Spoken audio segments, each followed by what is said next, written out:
river where the water's red. They gave us different names to justify the ownership. Rules are still the same, chances we don't get, but still we showing love to everyone that shows respect. At the river is where they used to trade. Our ancestors, how can we not relate? The story goes so deep, not looking for revenge, looking for solutions to the day that we'll smile again. A very welcome and good morning here in Prague at the European Club Judo Championships, the Europa League 2021. Yes, in a few minutes we're going to start with the competition, and we are really happy that this competition can take place under this special circumstances with the pandemic. Unluckily, last year we were not able to come up with this team event, but this year it is possible, so we are very happy. As you know, at the same moment, at the same time this weekend, we're going to have the Champions League in Paris, where the best are fighting. And but nevertheless, here we're going to have some really good fighters. I checked the draw. I checked the names from the teams we're going to have here, who will participate. And I think we're going to have at least a same event here in Prague as it is in Paris.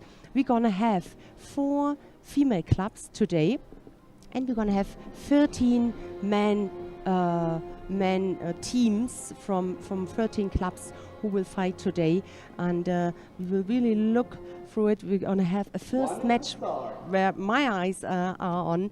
This is the Russian team against the French team, one of the French team. They have more than one team. The French team, the France is here with 5 teams, Russia with 5, Ukraine with 2, the Czech Republic, also the club here from Prague, where, for example, Lukas Krapalek is from.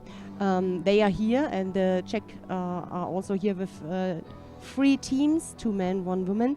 Romania with 1 team and Serbia. And I mentioned already that we're going to have good names, experienced and successful fighters. Just to mention a few: Yakiv Kamo I've seen this morning, Davlat Bonobov, Cyril Marais is here, Denis Verou, Shamilov Jakub, Renat Zaidov is here, we saw him.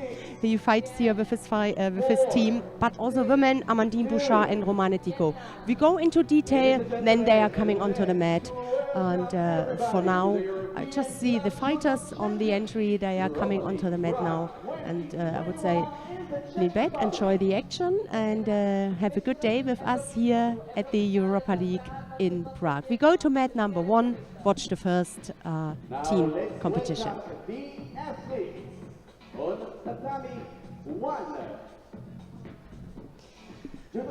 So, 13 teams and men.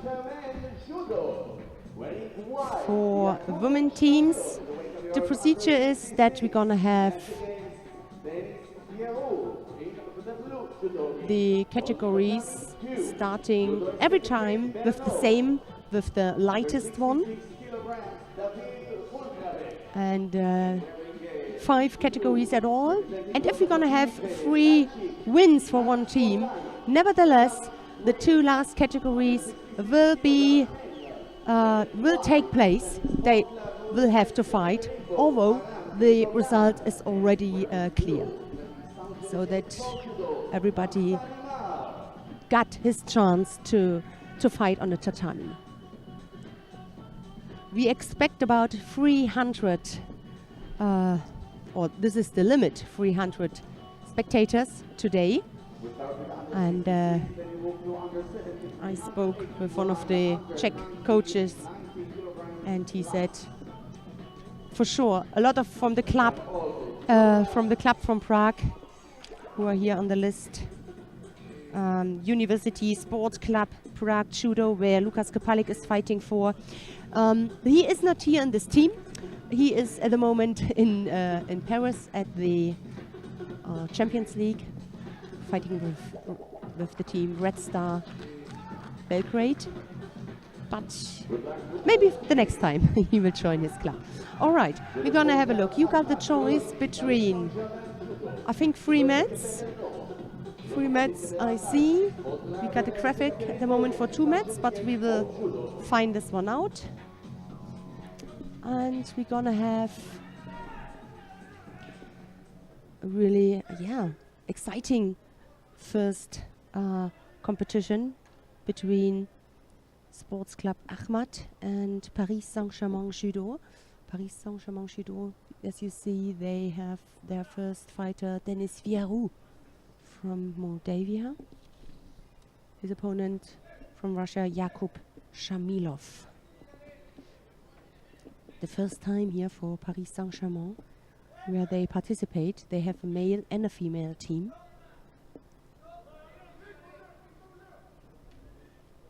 The judo section in this club is quite young, about 4 years. And normally Teddy Riner should have been on the lineup, but as we heard from the coach, I think it was a training session on Thursday morning, where he injured a little bit. That's why he's not here. And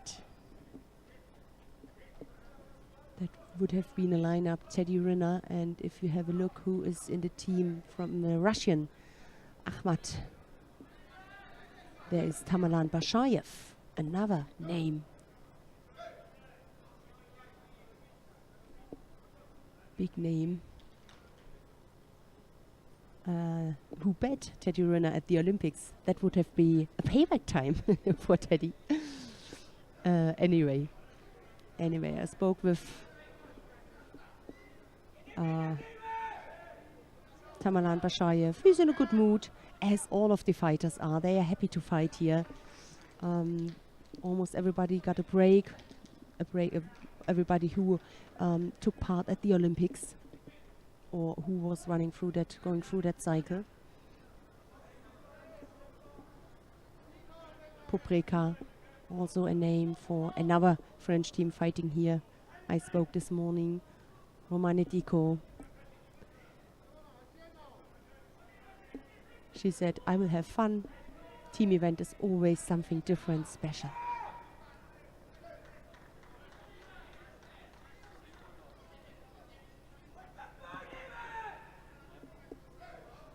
So, penalty given to Denis Vierou.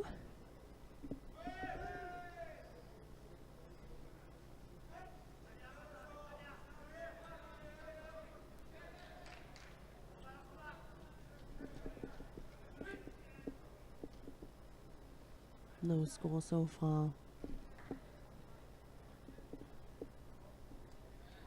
A nice little venue, perfect for that event.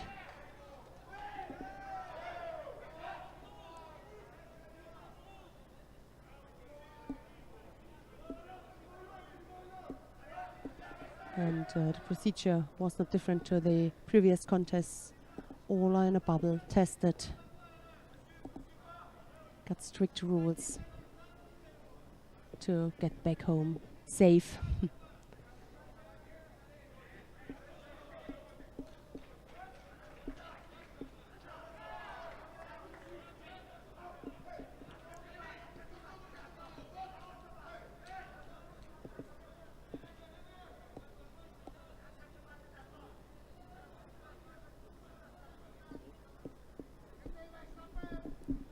Last minute, both with the penalty. Could not hold him, could not control the head from Jakub Shamilov.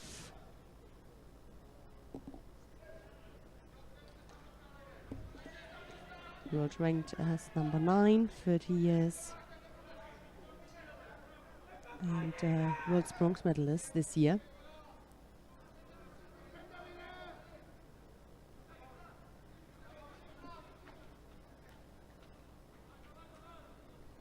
Both participated at the Olympics. Jakub Shamilov lost against the Georgian. Makvelashvili. Vierou lost against Cagnan of Brazil.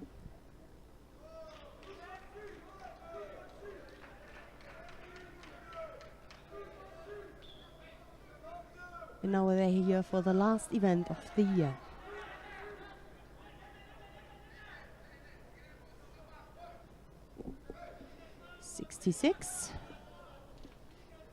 And yeah, as we said, we will always start with the lightest category. There will be no rotation.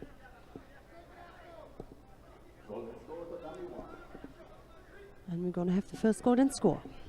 No score in the regular time. Next score will decide which team takes the first point.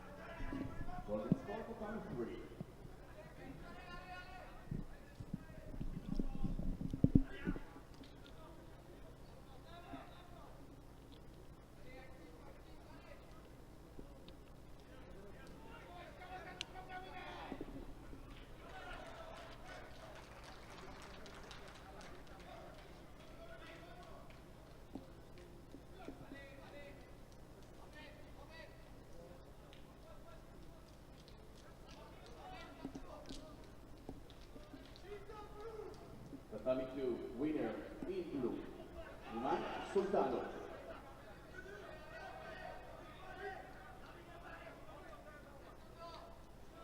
Judo Sport Club Ahmad Grozny is the full name of the Russian team here. Grozny, about 300,000 people are living there. And Tamerlan Bashaev explained me that for the young fighters it is the Edelweiss Club, and for the experienced, the seniors, they are fighting for the club Ahmad Grozny.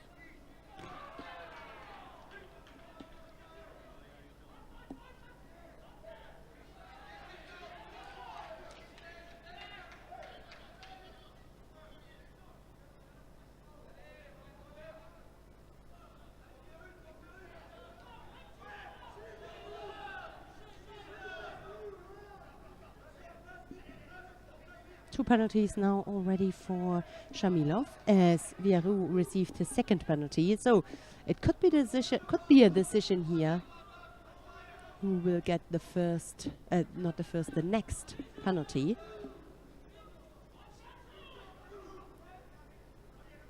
Grozny, the capital of Chechnya, the region. They had a long travel. But we have a few of the city, Caucasus region, Ural, Western Siberia, another club here, UVS, Ekaterinburg. All judo crazy and successful fighters. So Grozny, close to Georgia, to Azerbaijan.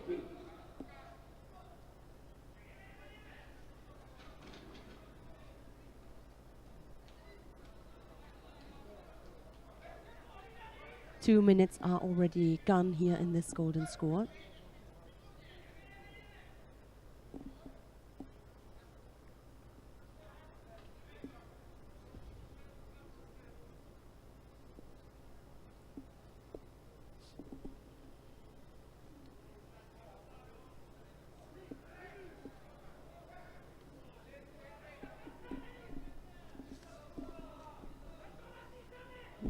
Trying to work things out on the ground.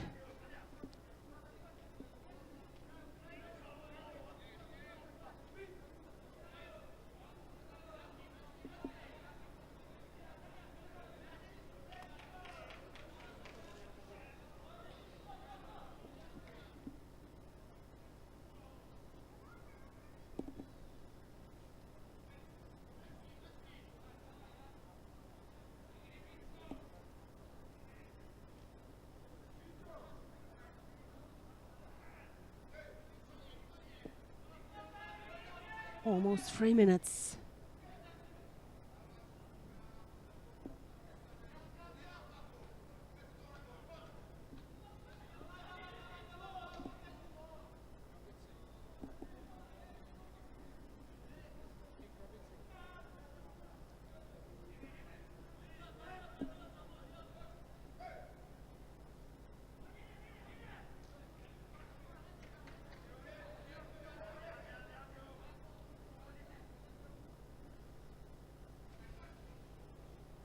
that's a really exciting start here between Shamilov and Virou. Also for the team members, this first contest in that match. Ahmad Grozny against Paris Saint-Germain Judo.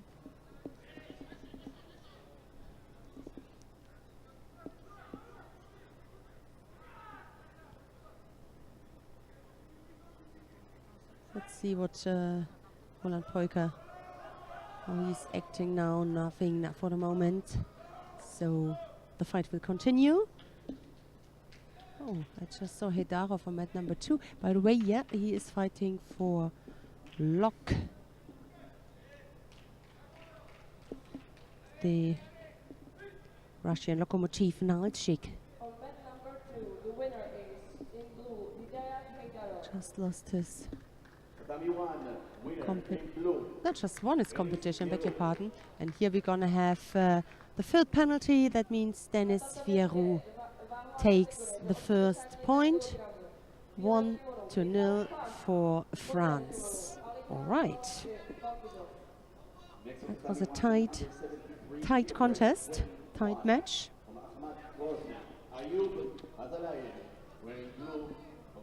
And we have now in the category under 73 kilos, Ayub Kasalyev in white and Luka Ochmane in blue.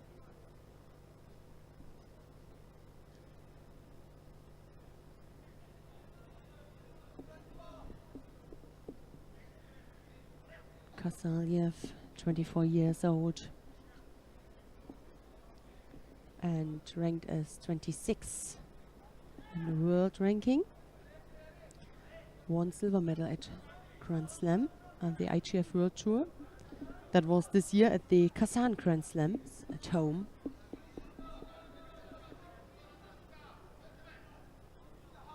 And 2 years ago, under 23 silver medalists, under 23 European Championship silver medalist.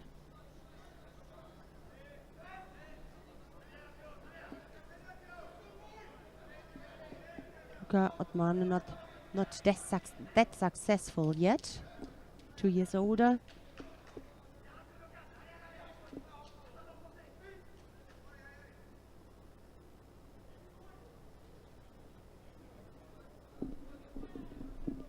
Experience at junior and cadet level in regard to world championships.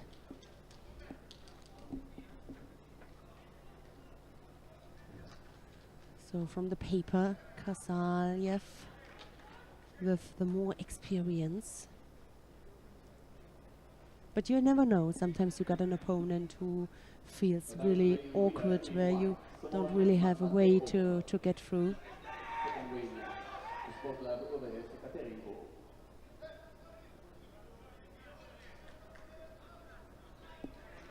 Next match on Tatami 3, and under 81 kilograms, wearing blue, Nataj Bear, wearing white,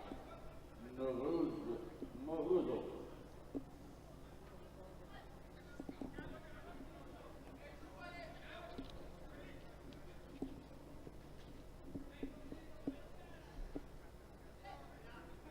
Half the contest is gone, no score so far. And no penalty so far.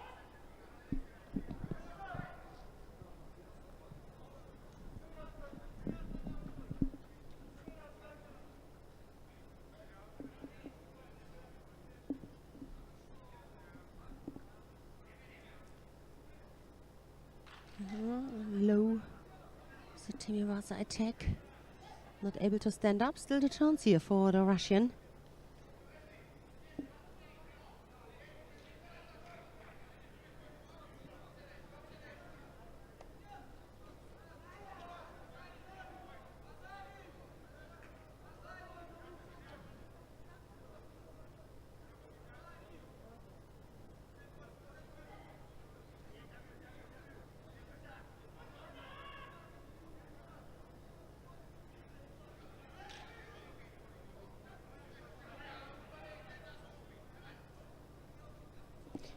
All in all, you have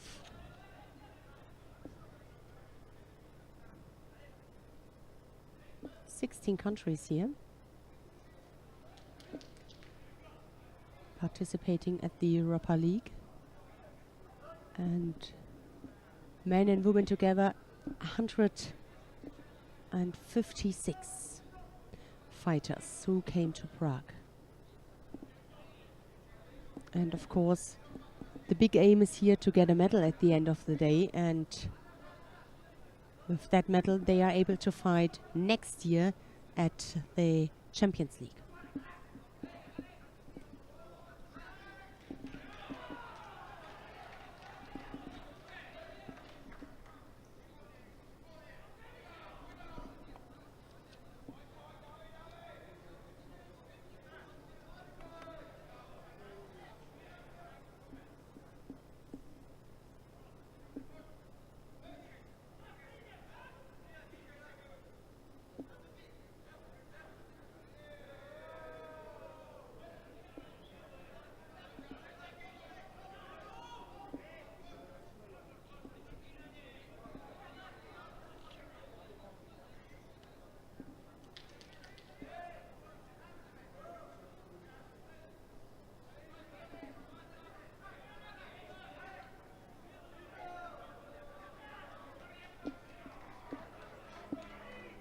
The attempt here a little bit slow, too far away, and the regular time has come to an end.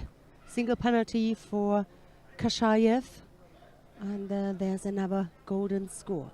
Who takes the second point? Can the Russian close the gap, or is it France who goes further with a second win?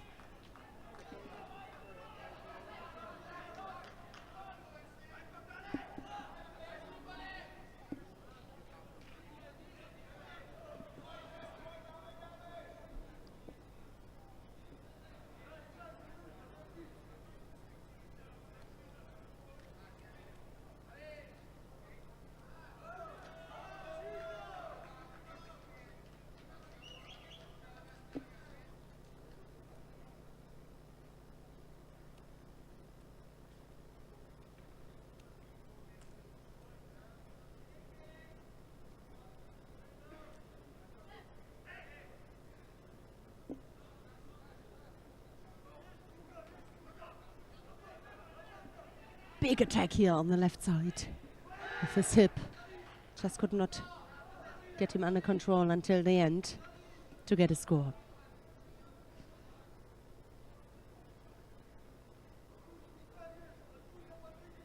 Really difficult to get Otmane. He is moving all the time, good reaction.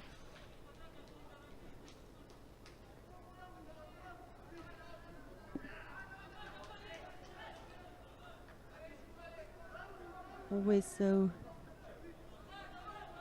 not calm. Moving a good position here from the French. Left, right side, beg your pardon. Good entry, but just could not break the balance von Kashayev. Upright.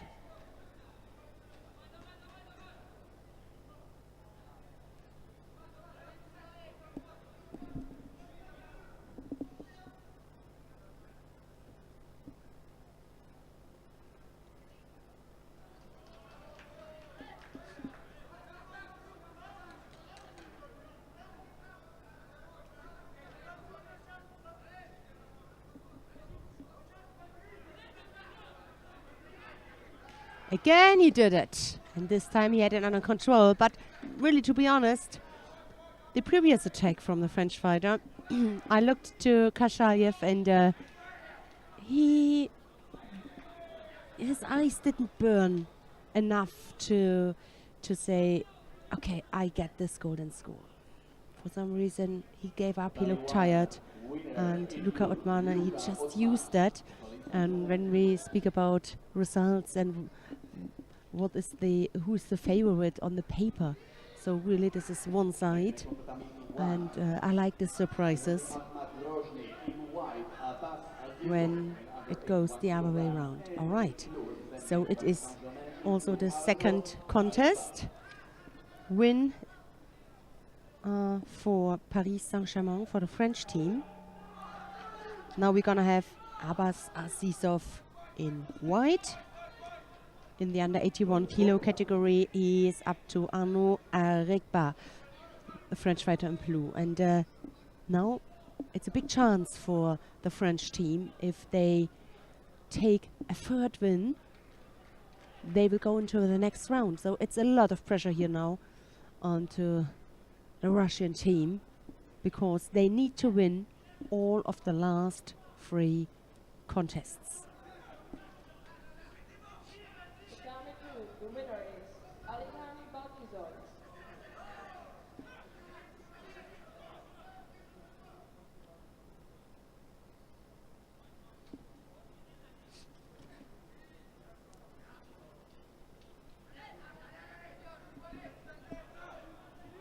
Na tatami 2, další zápas.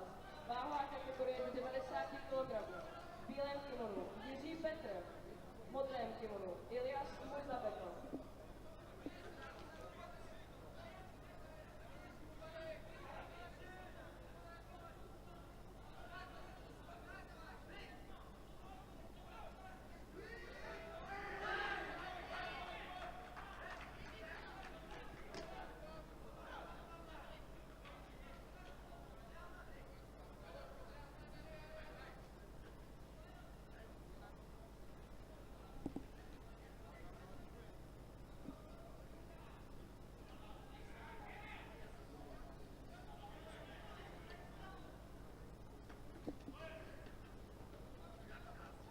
Tatami 3.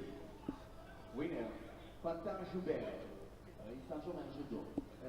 Saint-Geneviève Sport Judo. Single penalty against the French fighter. This little advantage for Roman Dontsov. Azizov. Blue. Alman Alakian, men under 90 kilograms.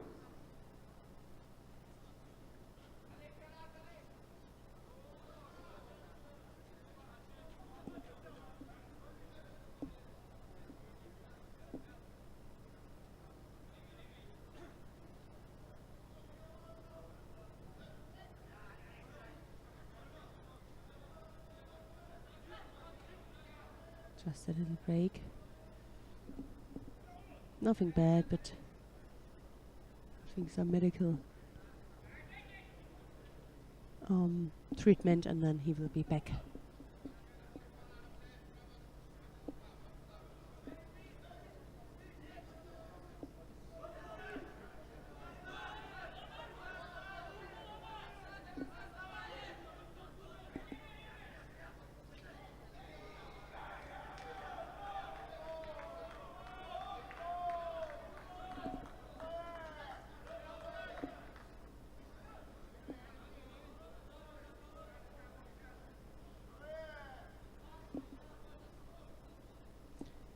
So, some information about the Russian fighter. Azizov, 26 years old. Just check this one. 27. His favorite technique, Ochimata. And he became third a few years ago at the under 23 European Championships. For the little older ones, like me, when you hear Azizov, I thought immediately this is of an Assyrian fighter, which is coach in Azerbaijan, Mekman Azizov.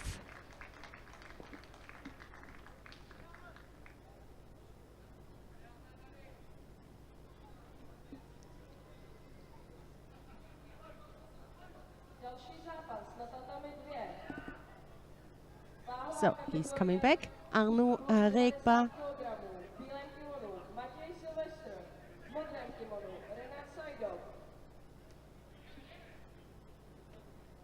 Aregba became a silver medalist this year at the Junior European Judo Championships and won the European Youth Olympic Festival 2019. what a big experience and what a big success that is. So, but we had the previous contest. The one side is the result on the paper, and the other side is then the performance on the mat, how you feel, how you can handle your opponent. Penalty now. Second penalty already given to Arno Regba. You see it on the scoreboard there on the mat. Declare in white and in blue. University Sport Club Prague Judo. Yeah, the attack, the attempt.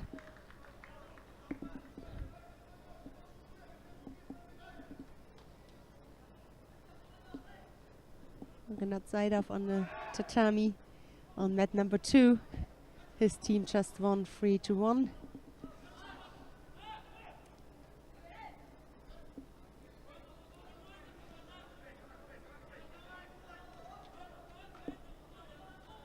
Lokomotiv Nalchik, his team. Alim Gananov, the coach. And I think we're gonna see them later on.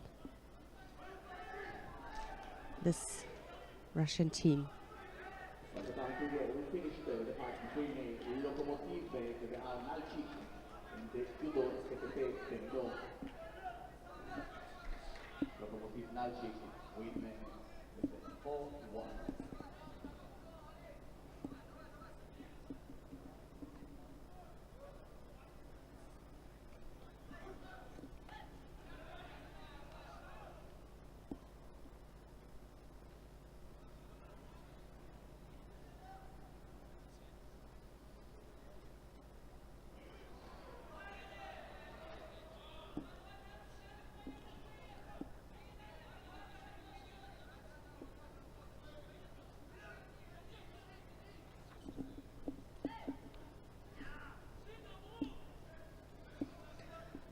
The lead 8 seconds before the end, the Vasari. And almost impossible, not impossible, but difficult, absolutely difficult to change that on the scoreboard. So it is the first win for the Russian team, a must win, as the other wins are also a must win. It is 1-2 for still for France, and PSG just needs one more win to win the whole match. Russia needs the last 2 to win, and this one will be not easy because, as you can see, the French fighters, they get the fighter from Uzbekistan, Davlat Bobunov, the number 2 in the world, with his 24-age Olympic bronze medalist. Last event, the Grand Slam in Abu Dhabi, where he became bronze medalist and world silver medalist. What a tough task that is for Topal Tepkayev.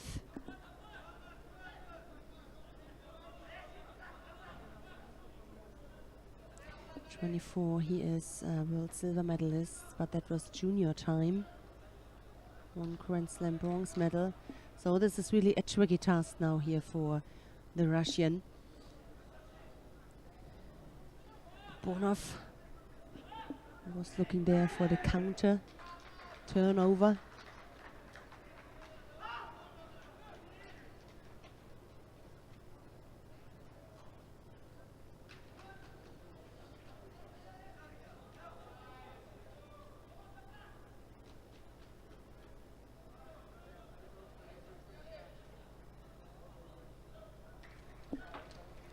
So penalty given to the French for the Uzbek fighter for the France team, French team. And this 2-4 sport category for 2 for Saint-Geneviève for Judo. Next match on tatami 3.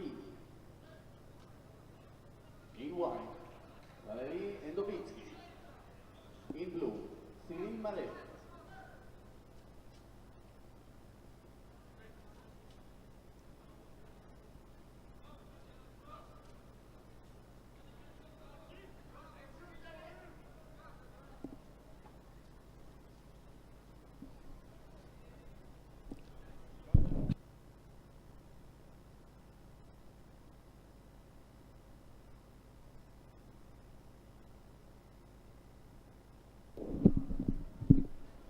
Both penalized now. Half the contest is gone. Looking for the left side. Uchimata. Did he land on his right side? Tepkayev was really close.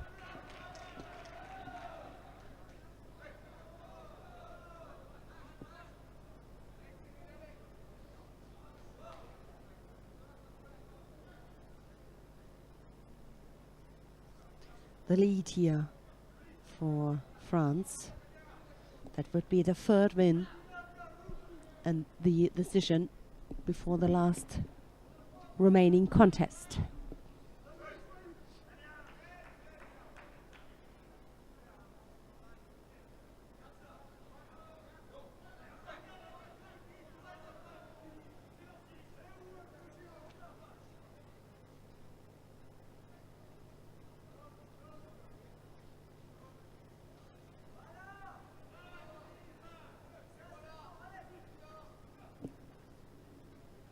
The attempt here from Tepkayev, not as strong as Babonov's attacks.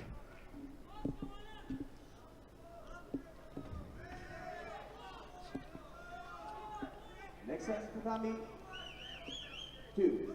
We continue with the elimination. In white, Team Dojo Beglan. In blue, Team University Sport Club Prague Judo.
So that's it. That was the third unnecessary ippon. This Sumigaishi. For the Sumigaishi, he received a second wasari and the ippon. That means the third unnecessary point. Nevertheless, we're gonna have also the last fight taking place here in the plus 90 kilo category.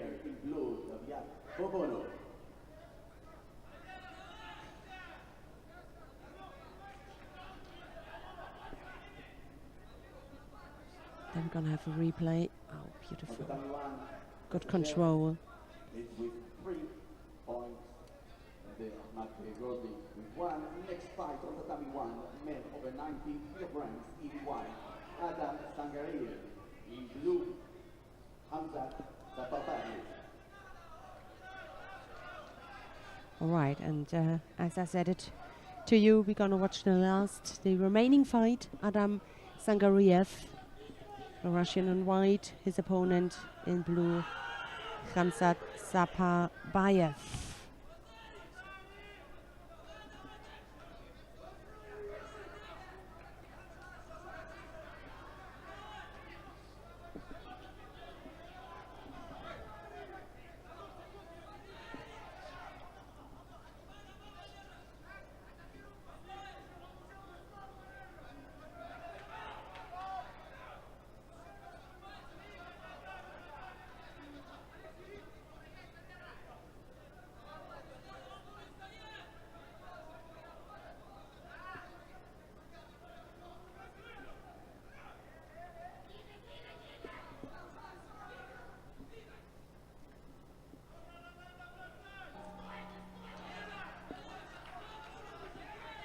2 penalties already.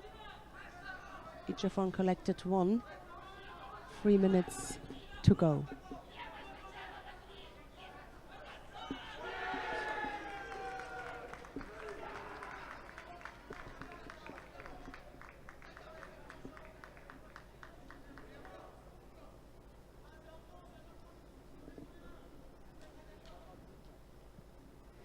Cyril Marais just won the deciding contest here. The 3rd point, necessary point for his team. His team, Paris. No, Saint-Geneviève Sports. And he won this team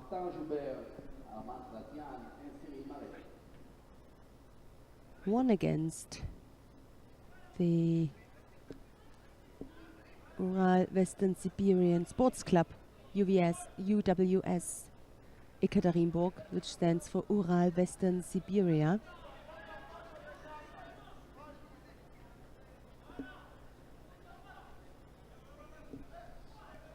Here we already have the decision for Paris Saint-Germain.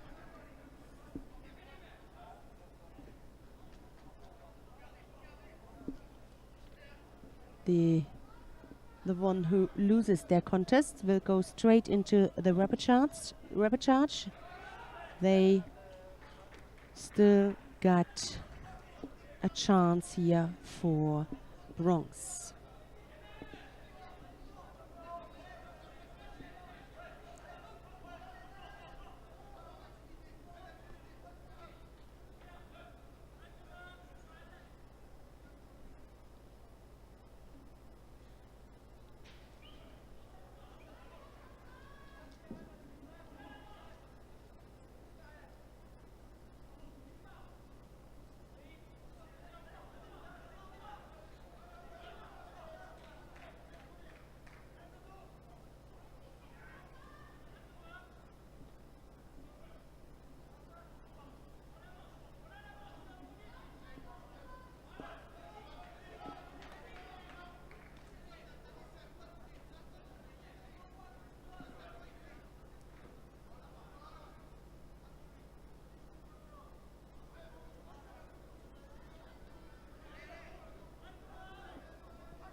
So 2 penalties each. And now we're gonna have the 3rd one for the Russian for passivity, and it is the French team who also takes the last win here. 4-1 in the end. Now all the fighters are coming onto the mat.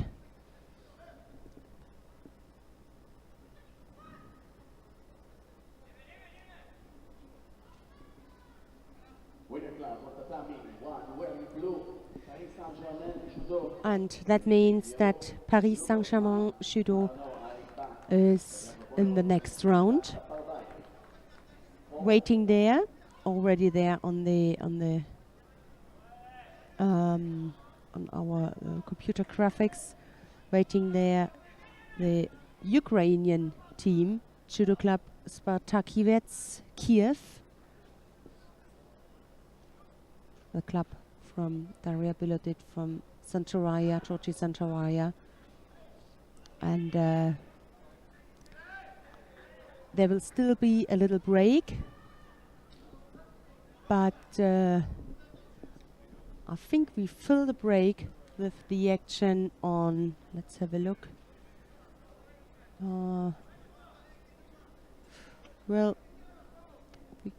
we stay here, and as soon as Paris Saint-Germain got a break, then the break is over from them because they have a little break. They were just fighting.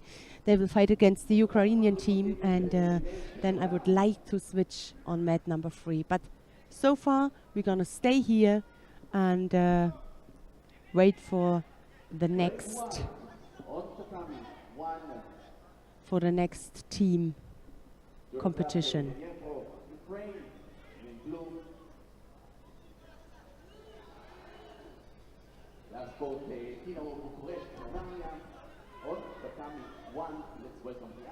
Fighters are coming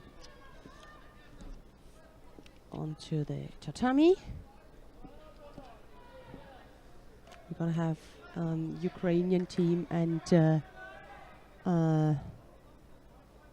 Romanian team at the moment. On mat number 2 there is the French team, Dojo Begle, up against the Czech team, Judo Prague. But they already started, that's why we stay here and watch Judo Dnipro of the Ukrainian team in white. The opponent is Dinamo Bucharesti, the judo club from Romania.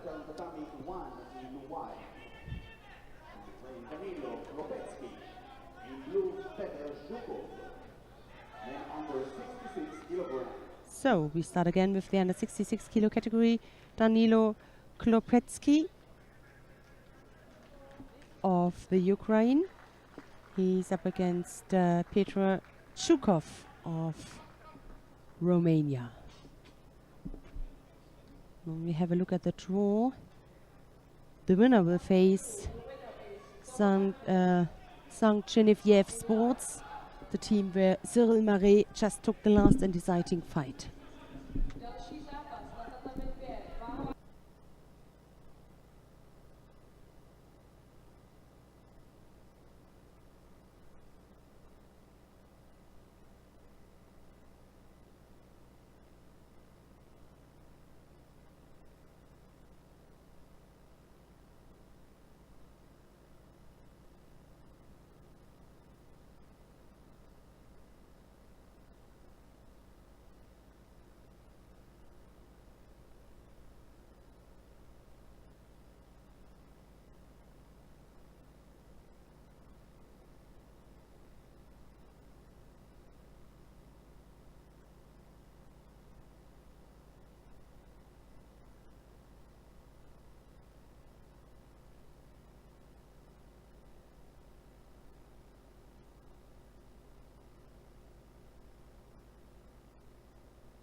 whilst we are still in the first contest here, we have a quick look to mat number 2. Give the host a little chance here. The Czech team.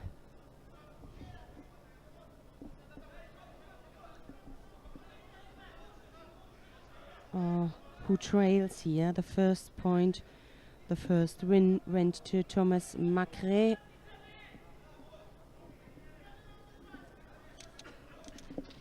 And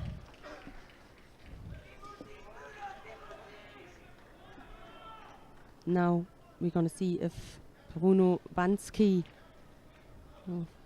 coming from Slovakia, how he is dealing with Cameron Gifre. Have a quick look to both of the teams.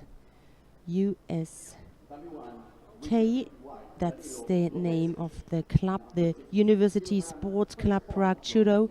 It is also the National Training Center of the Czech Republic, where we know where Lukas Krpalek is coming from. And if you have seen Meet the Champions with Lukas Krpalek, there you got a view how they train, how the club is, how the conditions are. I had the pleasure to visit Lukas Krpalek after his first Olympic gold medal win at home, and there I also got an inside view to this National Training Center. There they all trained, and I heard that also the fighters from that club, or the athletes, judokas, also the younger ones, are coming today to watch that big event here.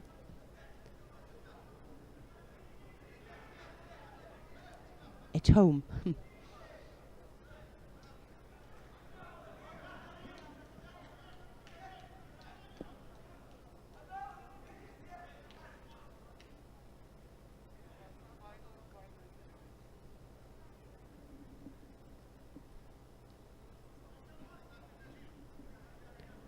So in that team there are a few names: Jaromir Musil, who's coming up later, David Klammert, Michal Horak,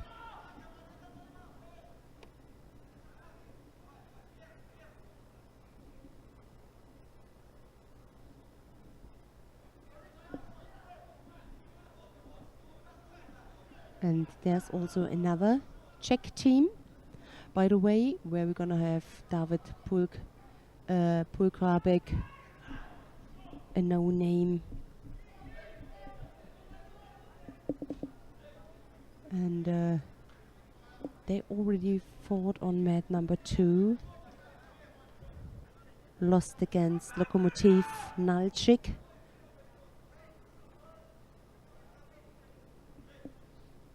And here the Sport Club Prague Judo. We mentioned it already at the beginning, where Lukas Krpalek is in that club, training in that national center. He's in Paris today for fighting for Red Star Belgrade. If that information is right, I will check this one up, but that's why he's not here. 2 penalties now, and the golden score already 50 seconds against Cameron Gifre.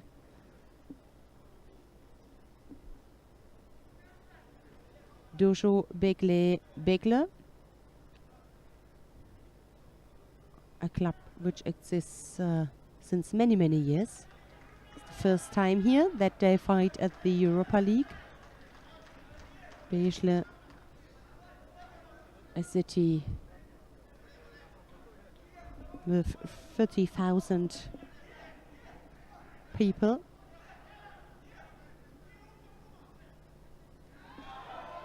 Powerful that was. And the Vasari lead, not lead, the Vasari decision here, because we are already in the golden score. Na tatami 2 zvítězil v modrém kimonu. So the Czech fighter Bansky closed that gap, and it is 1-1. So This is second point to Judo Europa, Ukraine.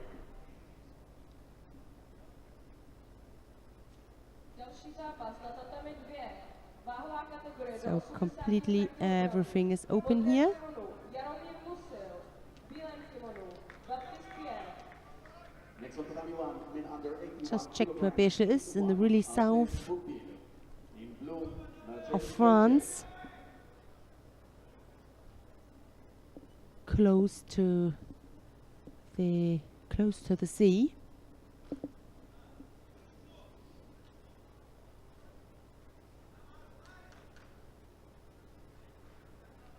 In the southeast, that club is coming from.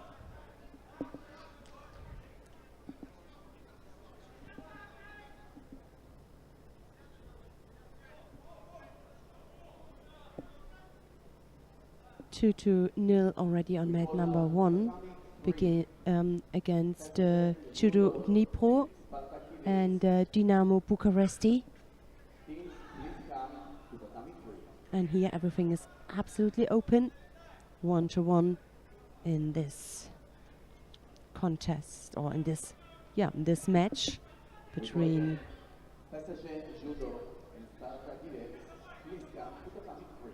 Dojo Begle and USK Judo Prague.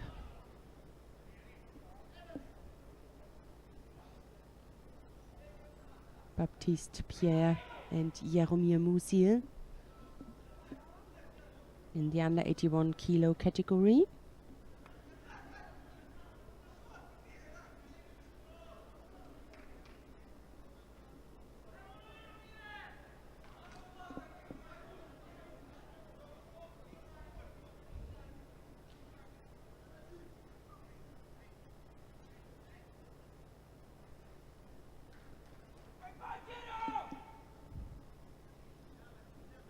Jaromir Musil, 33 years old.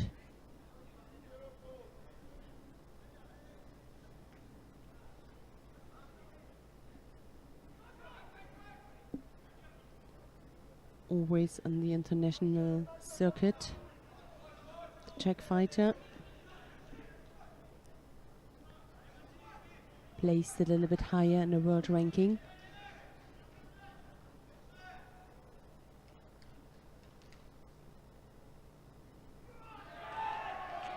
Big attack here, powerful, consistent. Chances here for the Osaikomi, but his right leg in danger. Good reaction here from Baptiste Pierre. Not to end up with an Osaikomi on the ground. But still, the lead here for this attack, powerful attack for the Czech team.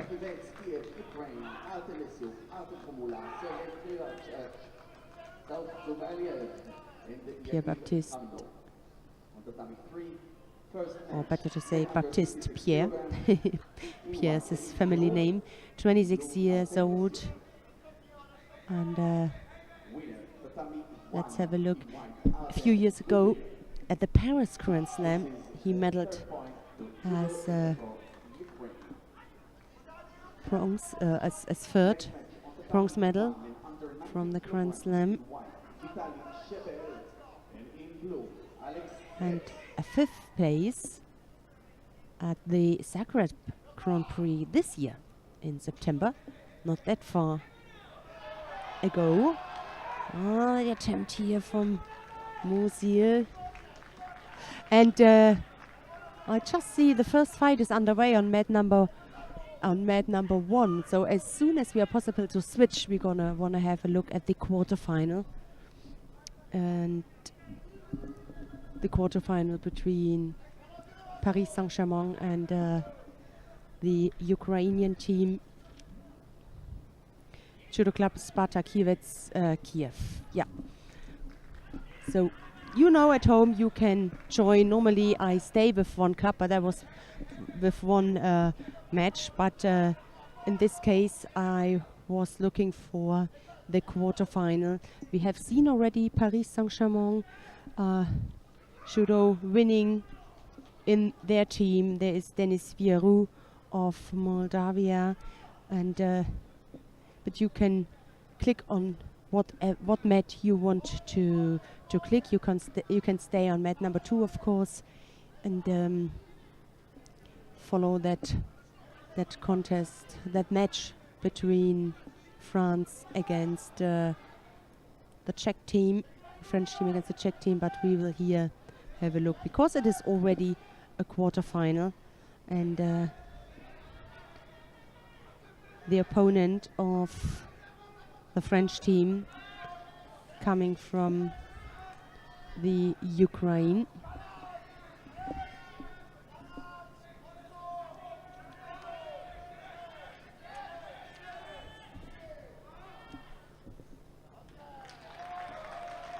Denis Vierou faces Artem Lesyuk here in this first contest. And by the way, it is Musil, the Czech fighter, who takes the second win for his team.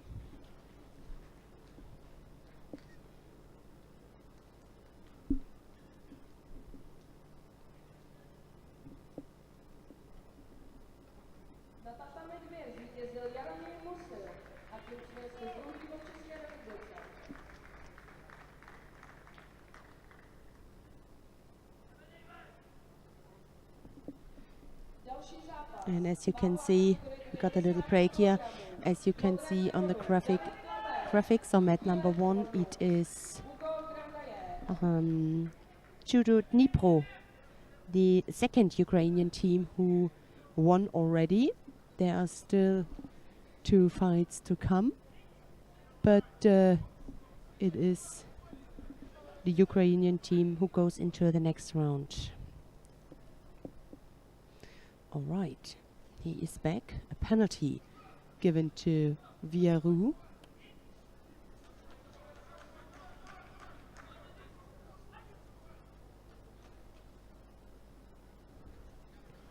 Denis Vierou, number 5 in the world, 25 years. We mentioned it maybe already at the very first team match. Bronze medal at the Worlds 2 years ago. 3 Grand Slam gold. Last year, bronze medal at the European Championships.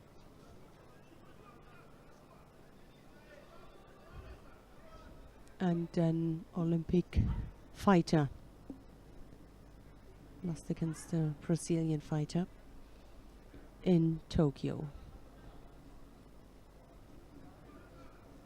His opponent, Artem Lesyuk, 25 years old, 7th at the Olympics in the under 60 kilos, so that's his home category, 66.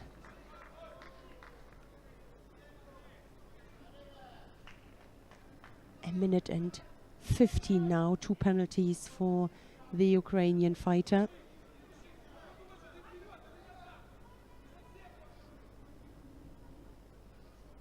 Fifth place at the Tel Aviv Grand Slam at the beginning of the year.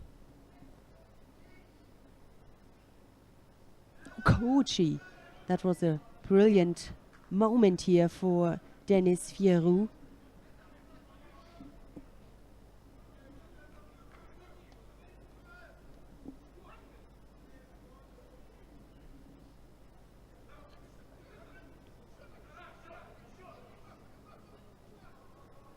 Score to 21.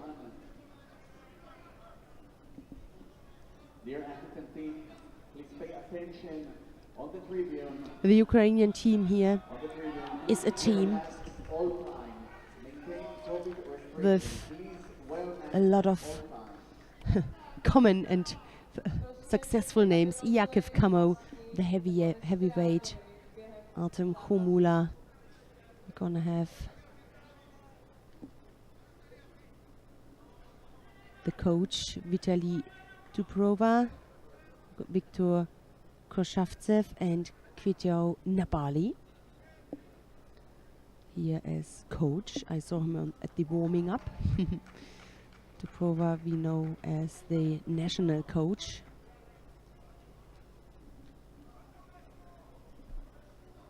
Yep, that score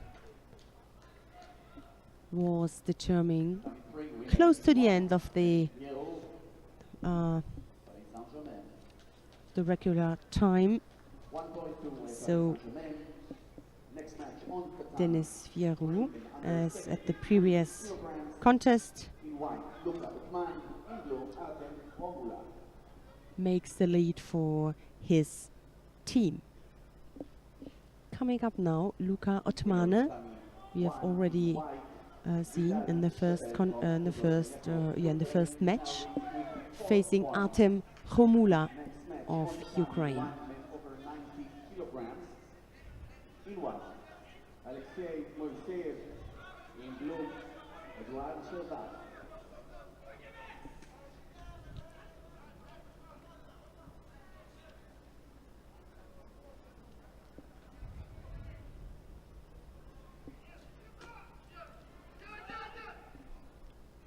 Judo Club Sparta Kiev, a big club where, for example, Georgi Santaraya or Daria Bilodit are coming from. The capital of the Ukraine.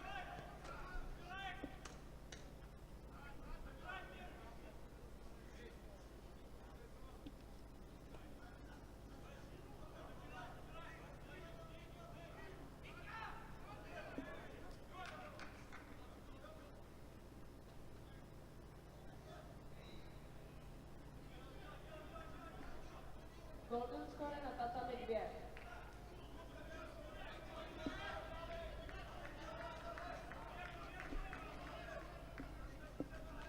A single penalty given to the French fighter.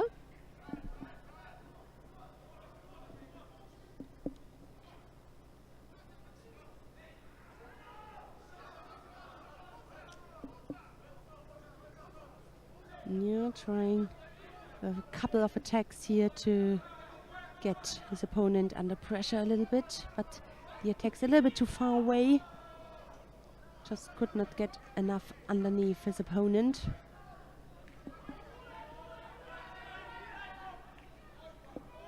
Shimata, right side.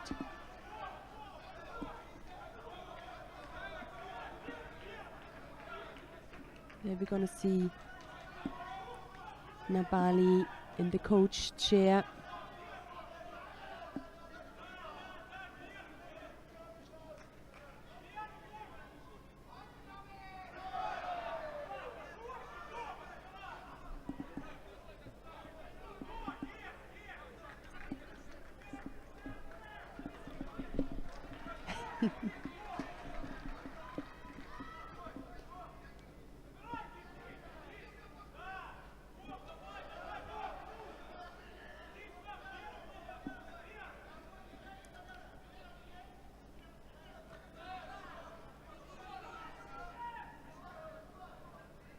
So a minute 20.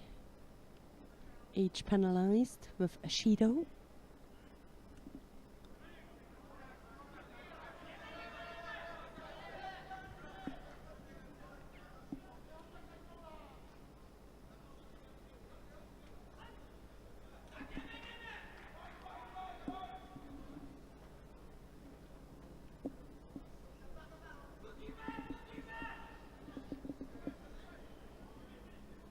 Let's see who will take the second win in this match between Paris Saint-Germain and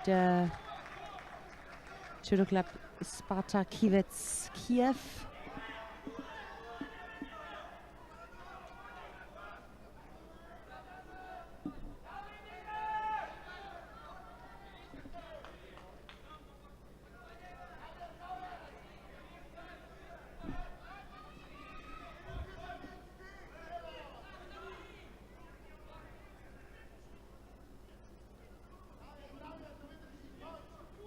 tatami one winner in white, Alexei Moiseyev. Katarina Marzuk. And The winner referee on tatami one in this white with match. 5 points. 2 penalties now. The second penalty Judo, Dnipro, for Komula. winning with 5 points. He's on a knife's edge. One. Thank you. And Dinamo Bucharest. in a few seconds, now we're gonna start with the golden score. It's either another penalty or a score.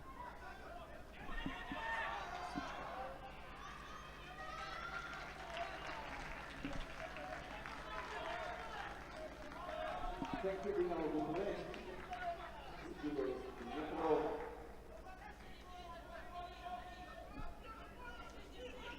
We move on to the next quarter-final on tatami one with Lokomotiv, Malchik, and Vladinac, Stepanos Chevo.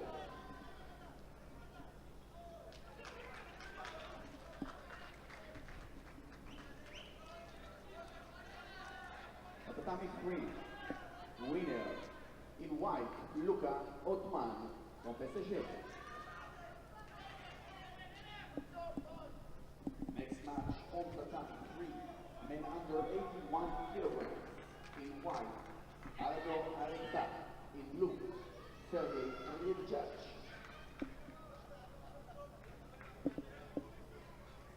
So the second win went to Luca Otmane, and now we're gonna have Arnaud Arekba, French fighter in white. He's up against Sergei Krivchach. Krivchach in blue.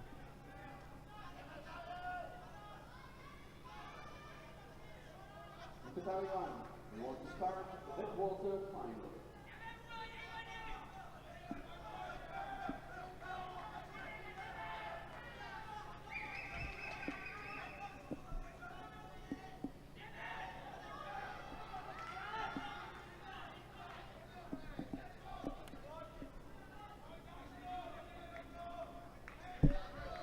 We start now the quarter-final on tatami 1 between Lokomotiv, Malchik in white and in blue, Vladinac, Stepanos from Serbia.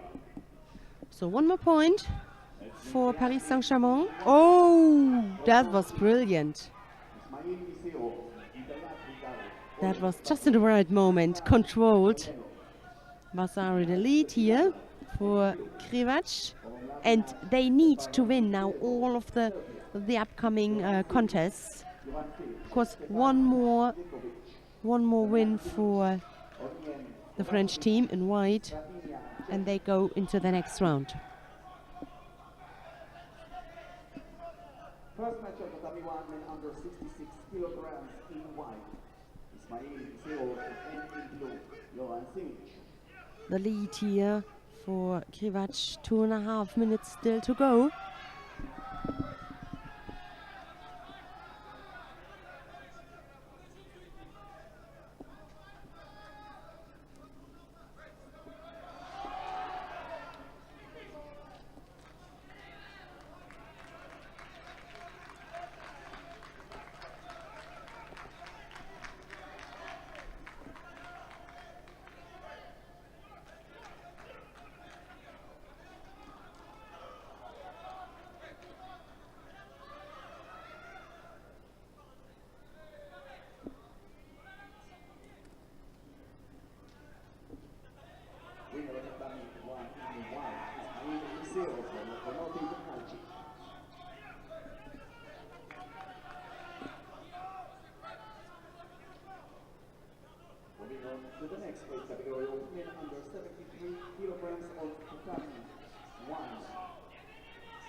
Oh, David Klammert lost his fight, so that closes the gap 2-2 on mat number 2.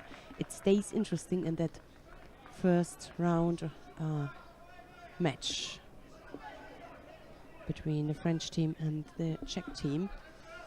Here we're gonna have the last 40 seconds. The Ukrainian Krivac still leading here.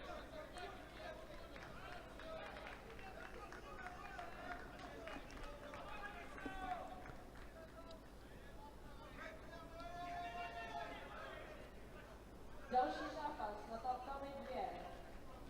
Váhová kategorie plus 90 kg. V modrém kimonu Michal Horák.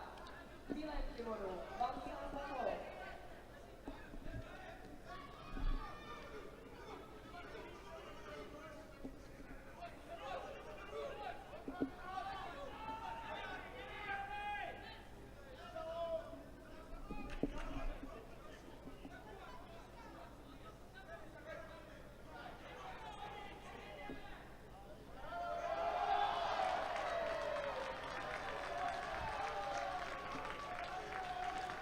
Hidayat Hidarov on the mat, fighting for Lokomotiv in another quarter-final. Lokomotiv Nalchik. Nalchik, yes.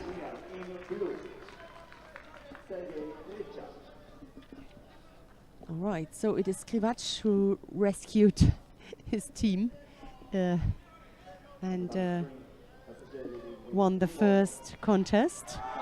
And now we are coming to Davlat Bobonov, and the Uzbek fighter fighting for France, for the French team, is up against Sor Dunyamiliev, original from Azerbaijan.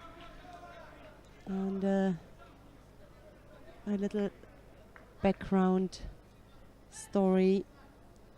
It was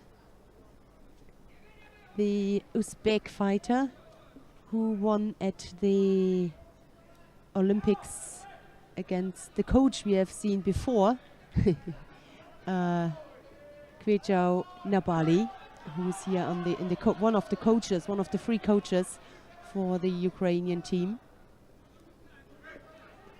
Not fighting this time. Otherwise, both could have met again on the tatami. Bobonov, the Uzbek fighter who ended up with a bronze medal in Tokyo, fighting here for the French team. And as the previous match where they were fighting against the Russian team, Ahmad, Bobonov could finish or cause the final result if he wins. It is the first and last point they need. If he wins that contest, the French team wins the match against the Ukrainian team. So, still 3 minutes to go. And unfortunately for the Czech team, for Judo Prague, they just lost in the last and deciding tournament contest against the French team, Dojo Begle.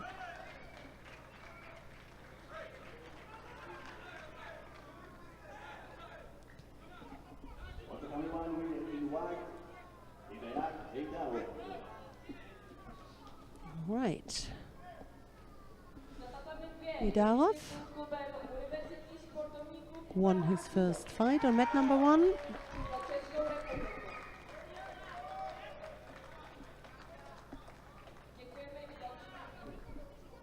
That's the second win already for Lok. Ismail Misirov fought before.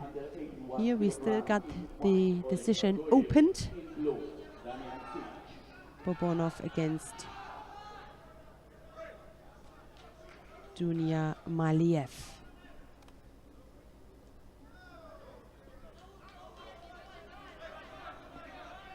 Dunia Maliev ranked very, very high, just 22 years old. Some cup and open experience.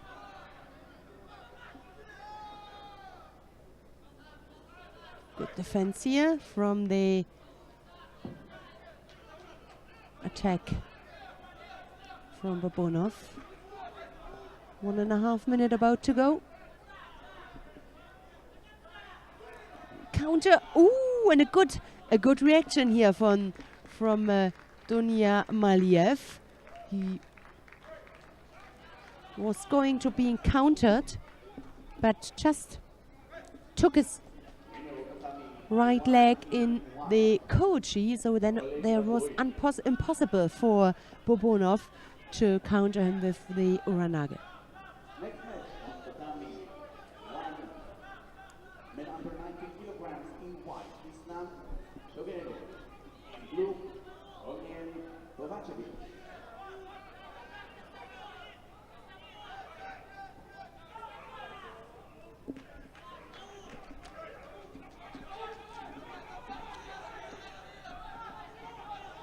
We're moving on tatami 2 to the quarter final between Judo and Judo Europa.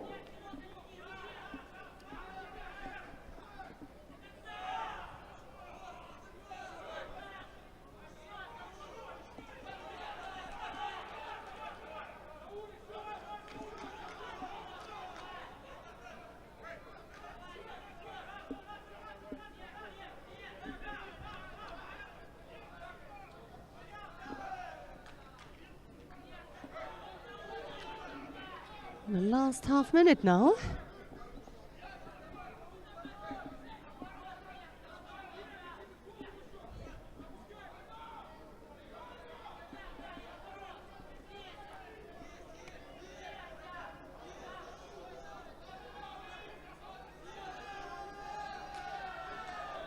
On tatami 2, we move on to the And quarter it is final between Davlat Bobonov white and Judo who closes the bag with that third contest win. It is already decided, but there is one contest to come, and I'm looking really forward to that one. Davlat Bobonov.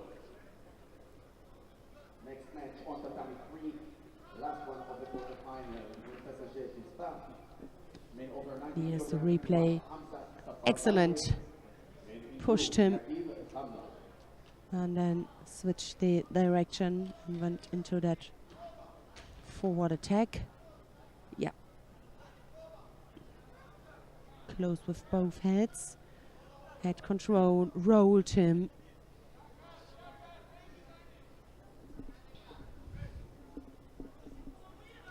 And yeah, I said I'm looking forward to seeing this last contest, because Yakiv Kamo, one of my superstars, is on the mat, and he's up against Khamzat Saparbayev,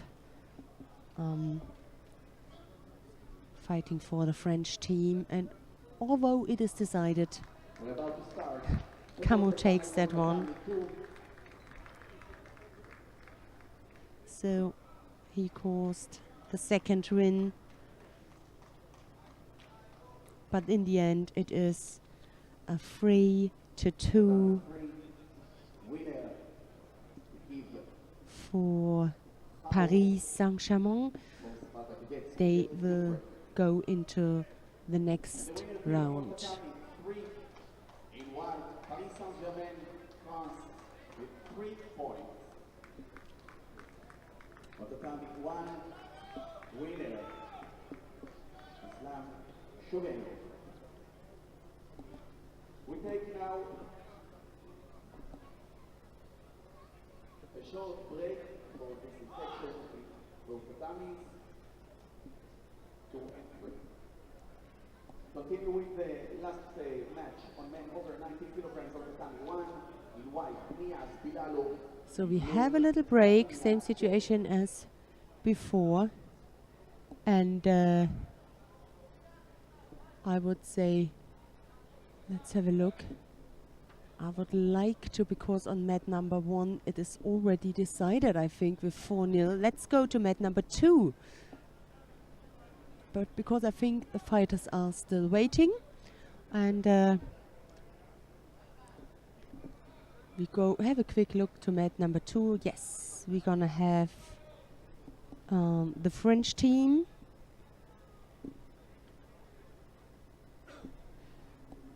St. Geneviève Sports, and this team is up against Judo Dnipro. Yes, that's right, Judo Dnipro, from the Ukraine, the other Ukrainian team.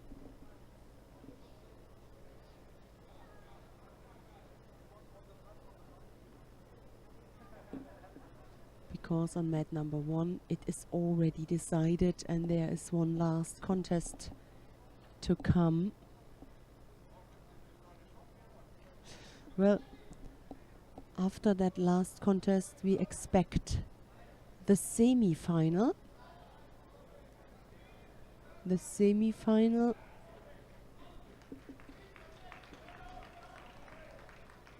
female semi-final, and we're gonna have here the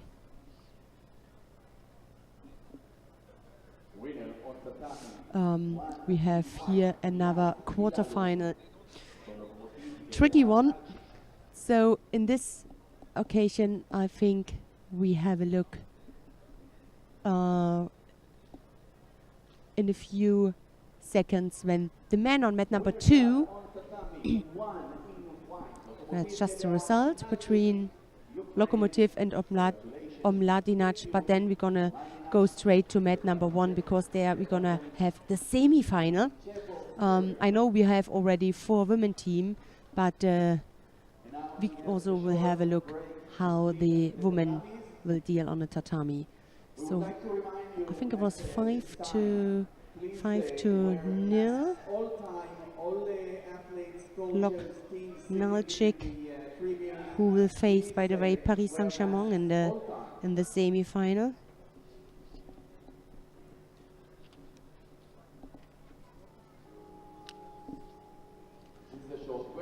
And because there's coming a semi-final, and we're gonna have for the first time the women coming onto the mat. We're gonna have a look to these two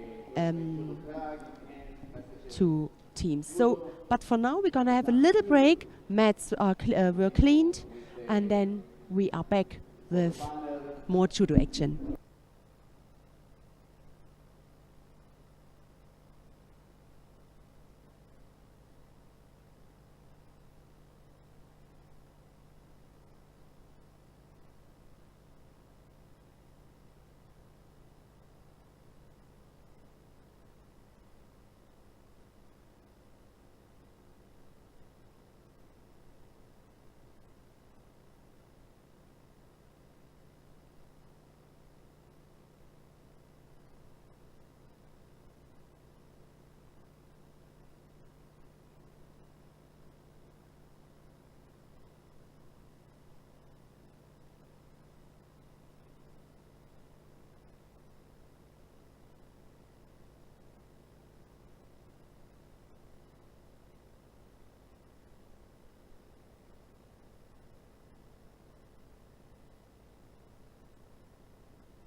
So we are back. The men already began, and we are waiting here for the first women match. And we're gonna have an interesting lineup.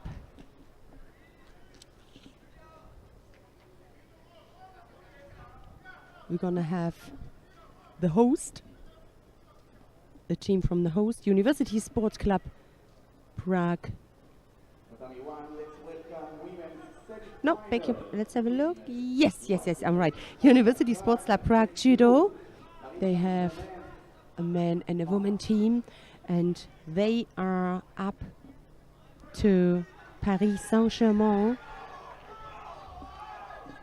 And when you already see the lineup, Amandine Bouchard, Farisa Mokda, Sanne Vermeer, Marie-Yves Gahi and Romane Dico. So I think then it is clear what they want here. It's the first participation for them. And the first contest here between Amandine Bouchard, Olympic silver medalist, and Marie Polnika in the under 52 kilo category. We're gonna start here. And yeah, for the team, it's the first time for men and women. The judo section does not exist that many years, that long. And in the case of Amandine Bouchard, she changed her club. Well, she trained already with all of the girls, the women who are already here on the list. Her previous club was Champigny. The club participates at the moment at the Champions League in Paris, but she said to me before that competition she wanna have a new start and did things new for the preparation for Paris, because that's her aim, the next Olympic Games in Paris in 3 years. So she changed a little bit and focused completely new, and to that belong that she changed the club. The coach she knew already since cadet, she told me, and now she's back. Taking the lead here with this Vasari, Amandine Bouchard.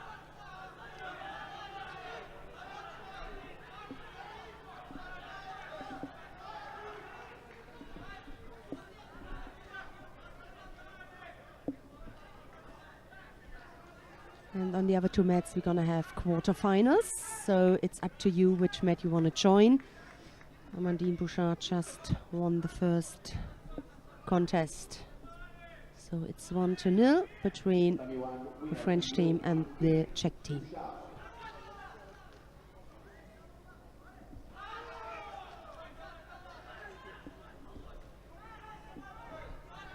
So coming up in the second contest under 57 kilos, Teresa Vaklavkova, the Czech fighter in white. Her opponent Farisa Mokda, a French fighter in blue, 20 years old. Junior world bronze medalist this year. Really successful at junior and cadet level.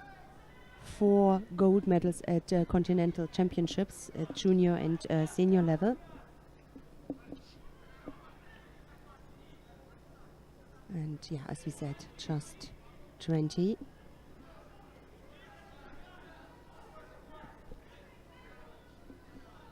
Teresa Vaklavkova, even younger, just 18. Absolutely young here. Got many years in front of her, and also to collect more and more experience. And for sure this contest here was an absolutely tough one. So Paris Saint-Germain takes the second win, 2-0. Women under 63 kilograms in white, Anna Skalska. In blue, Coming up now,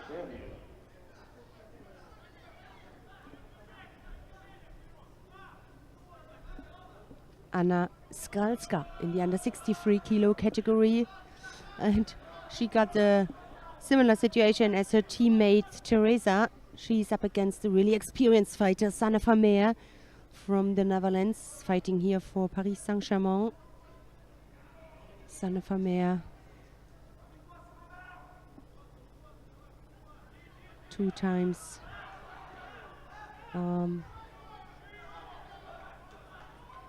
gold medal at one time it was a junior world championships, one time a cadet, and this year a bronze medal at senior level. Absolutely experienced fighter. This year also bronze medal at the senior Europeans.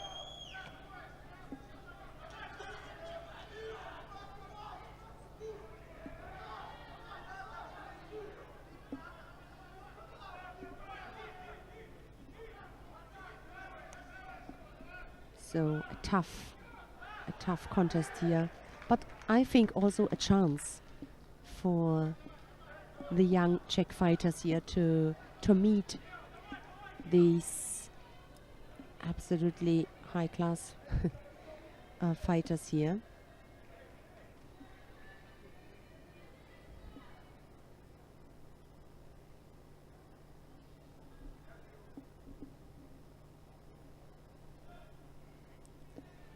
So still a lot of time. Coming to winner in white, Théo Queen, Saint-Geneviève Judo France.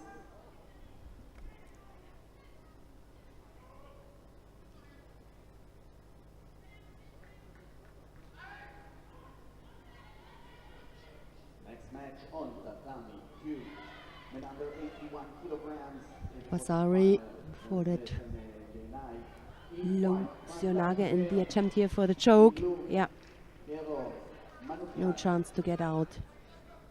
Perfect position there from the color, and 3 points. They go through that team match really quickly. This decision is already done. Paris Saint-Germain will go into the final, but the question is the last 2 fights. Now in the under 70 kilos and then plus 70. Lucy Pusteviovska of the Czech Republic. She's up against Marie-Eve Gaillet.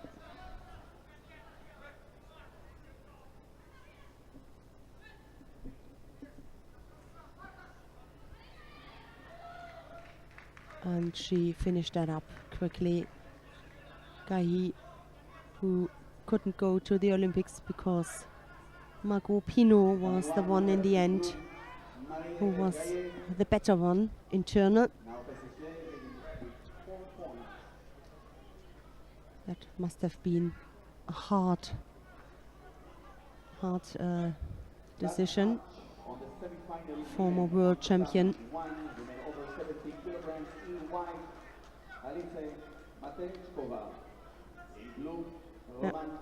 2019. Okay, so we're gonna have the last fight here. Romane Diko, her father is here, watching her, facing Alice Matejkova.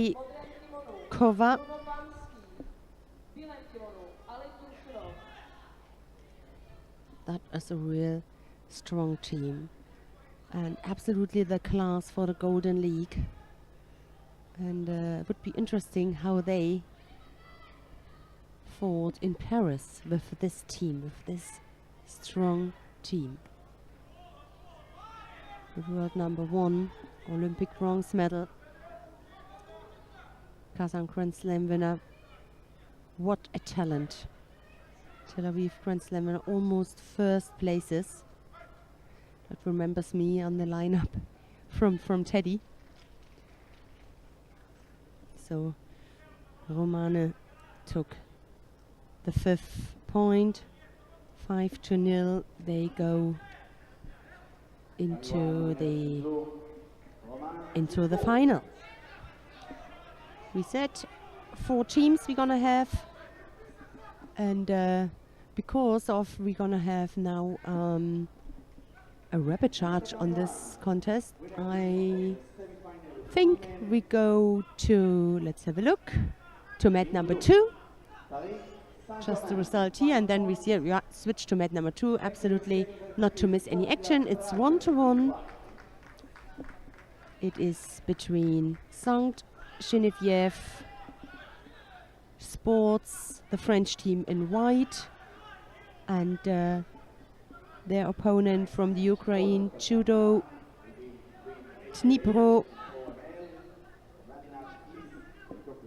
the club from Ukraine. It is 1-1.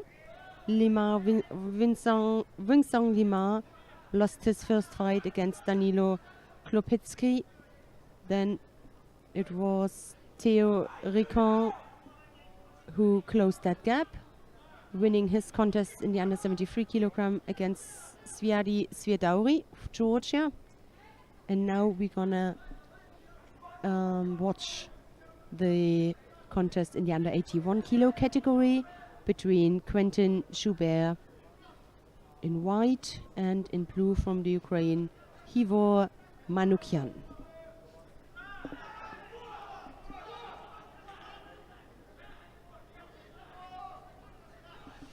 So,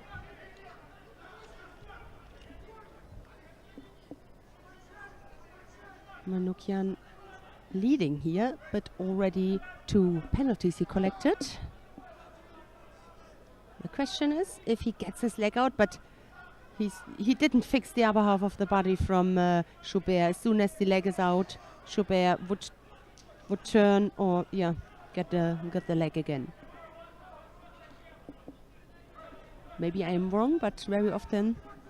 Oh, he is so high. Yeah, he just could not. It looked not bad, but he just could not fix the upper half of the body. That means the head and the arm to hold him.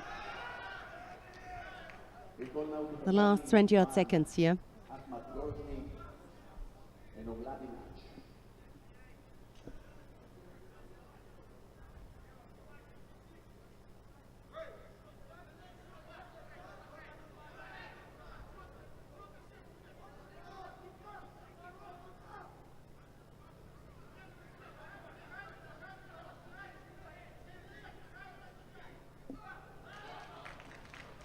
So that was the decision.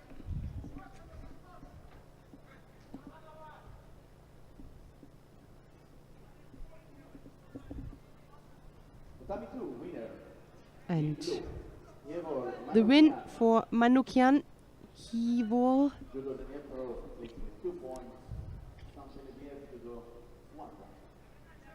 That means 2-1 for Ukraine.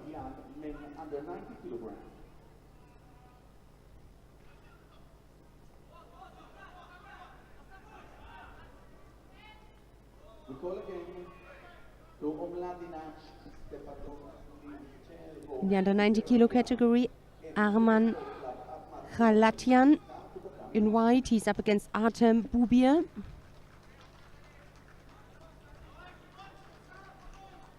The coaches here for that team, Andrei and Artem Bloshenko, also well-known names on the international judo circuit. The Bloshenko brothers. Left-sided, the attempt. Další zápas, váhová kategorie do 81 kg. V modrém kimonu Jaromír Musil, v bílém kimonu Igor Sudoparov.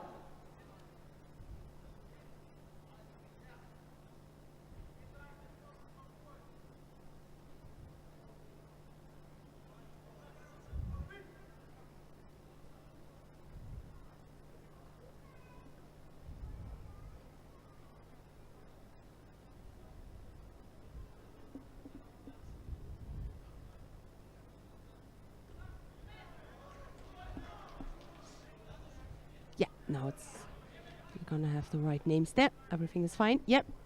Sometimes This technical things takes a little bit. Just a single penalty against Arman Kalatian. Left-sided Uchimata. Looked beautiful. I couldn't see it from my angle if it was enough for Vasari.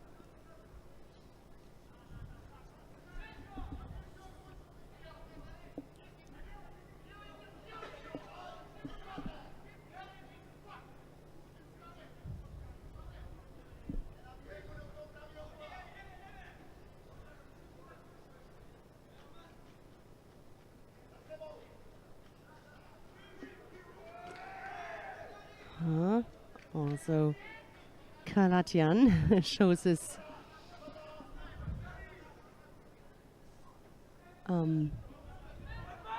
possibility to throw with the Uchimata. His abilities. Ooh, Uranage.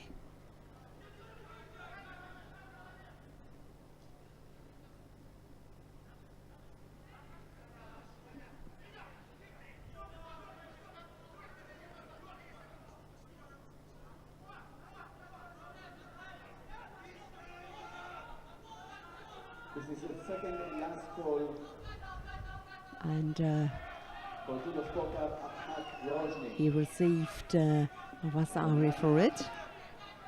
So the lead, half the contest is gone. Still a lot of time. I mean, it's a must win here.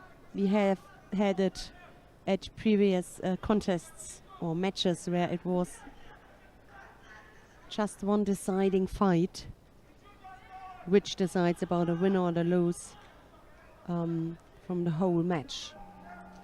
2 points or to win already for the Ukrainian team, 1 win for the French.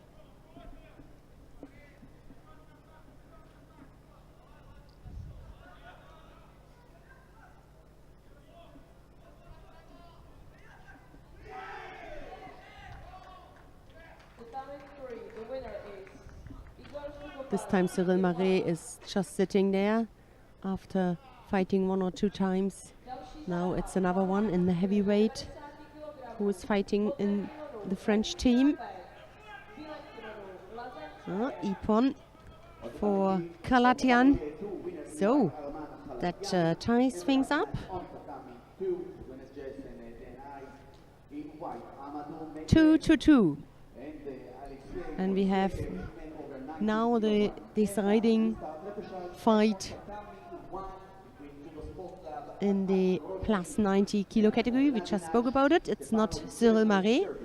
I would have to seen him here, but well, we're gonna see him maybe then in the next match. It is Amadou Meite, the French fighter in white. His opponent Alexei Moiseev.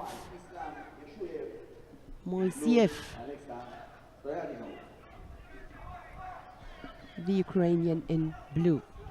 Last fight. On the scoreboard, there you can see the current result, standing 2-2. The graphics on the corner is still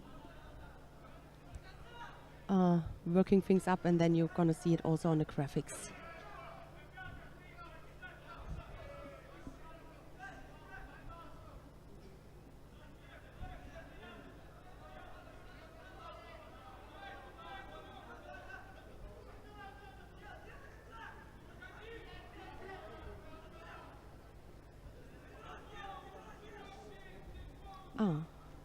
Okay.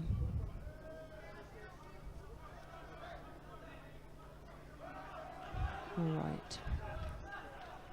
So, a penalty. And yeah. I just saw for a few seconds the Ipon. But it was just a penalty. Single penalty given to Meite. And both of them got pressure and should be also motivation here. Guests, families, please wear your masks all the time. COVID-19 is still here. Please wear masks Because all the time. team All who of you sitting in the tribune. who is winning is going into the semi-final.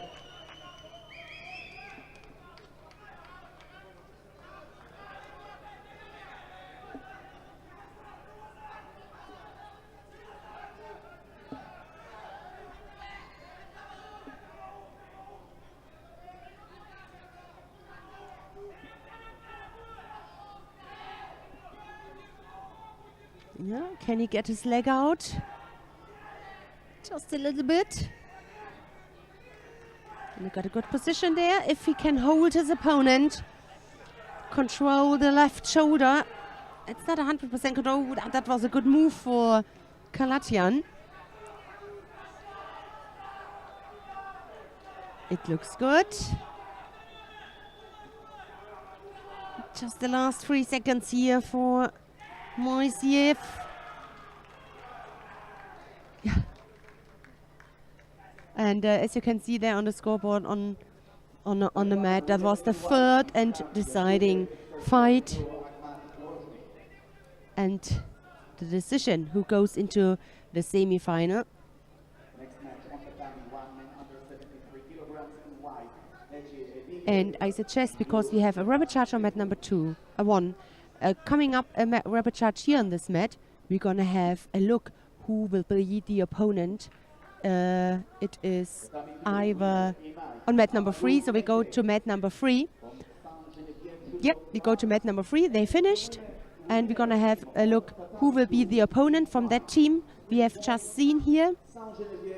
From San Genevieve Sports. It is either Sorbis or it is Dosho Begle. Oh, beg your pardon, Judo Prague. It's the quarterfinal. And we're going to have a look.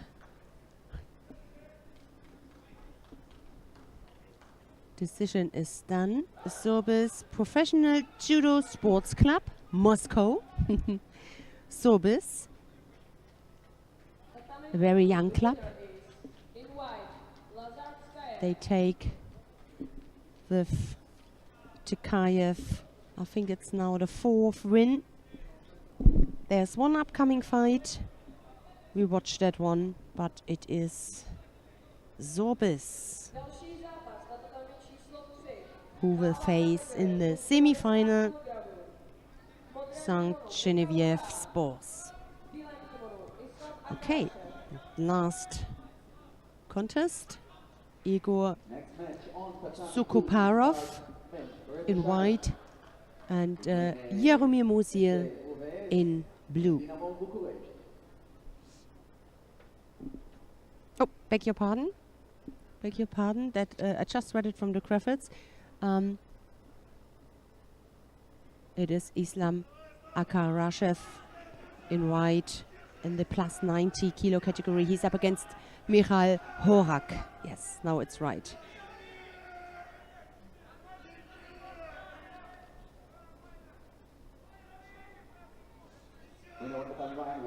So Islam Akarashev got absolutely control about the situation and also takes the last point. So that means 5-0 in the end for the Russian team from Moscow. Sorbis.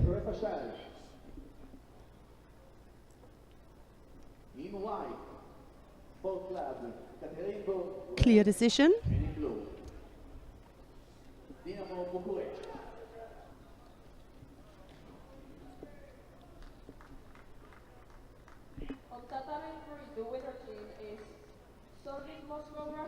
Katarina Marzak, the referee from Germany.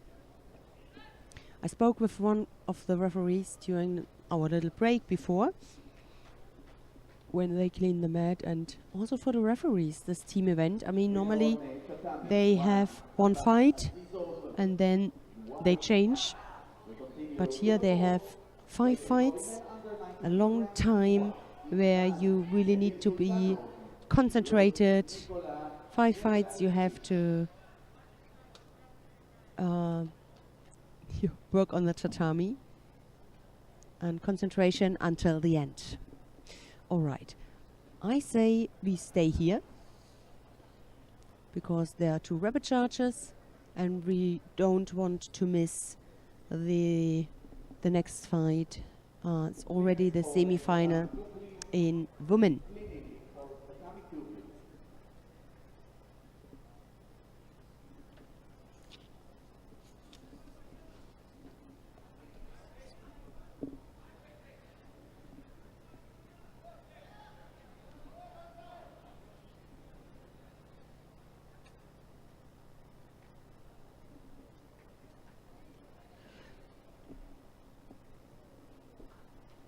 So women are coming, semi-final.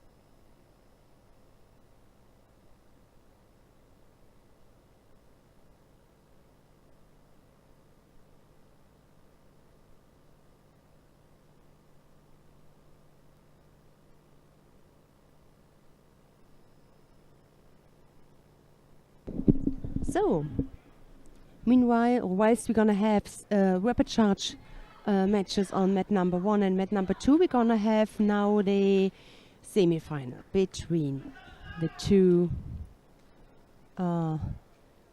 women clubs. So we're gonna have let's have a look. We're gonna have Sport Club Ural Western Siberia, UWS Ekaterinburg, and we're gonna have the French team Sport Judo Blanc Menil. And I always want to say it is Daria Mesetskaya, but she married. So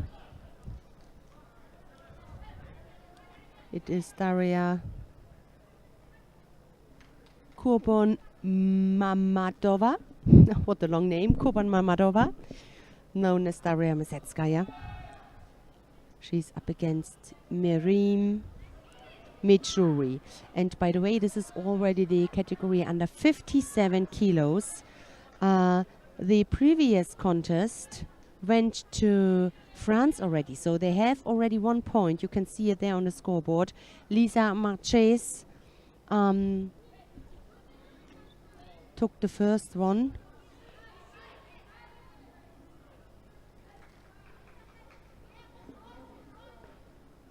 Won by Tron in the under 52 kilo categories, because there is no name on the list. We will find it out why, but there's no name on the list in this category under 52, so they got a credit of 1 point. Let's see in the under 57 kilo category who will take the next point.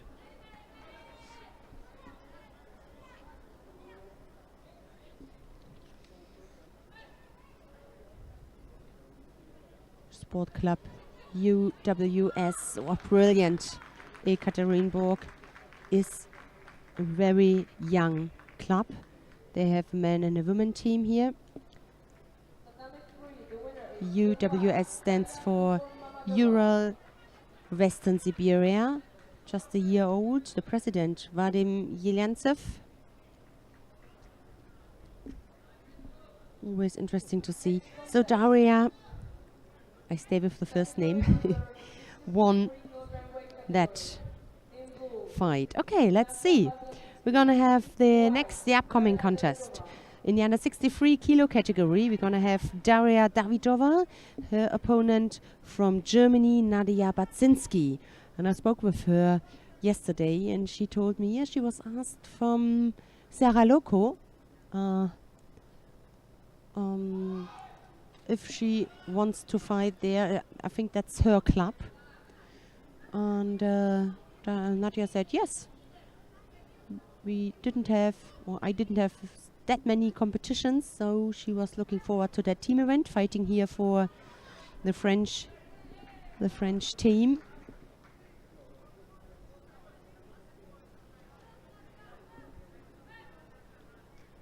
So in this category, the French team hopes that Nadia Baczynski can come up with a point. It's 1-1 so far.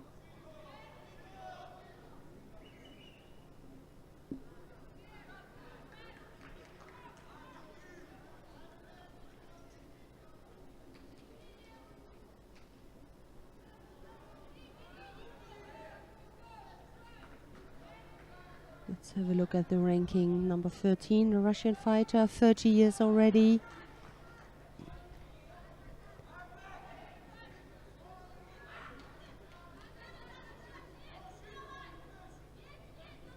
Took part at the Olympic Games, lost her first contest. Grand Slam medals.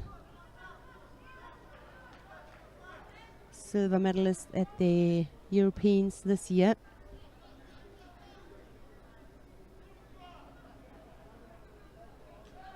Nadia, 28, 2 years younger. One hand was missing on the judogi. Again, broke up the action.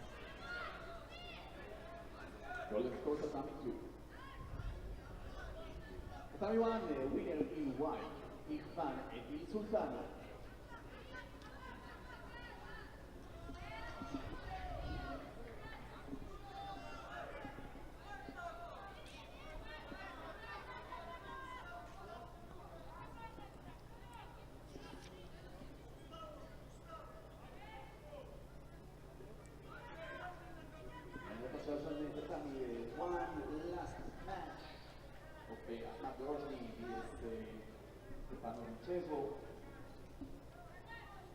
Men over 90 kilograms in white, Adam Sangarile. In blue, Vukasin Kovacevic.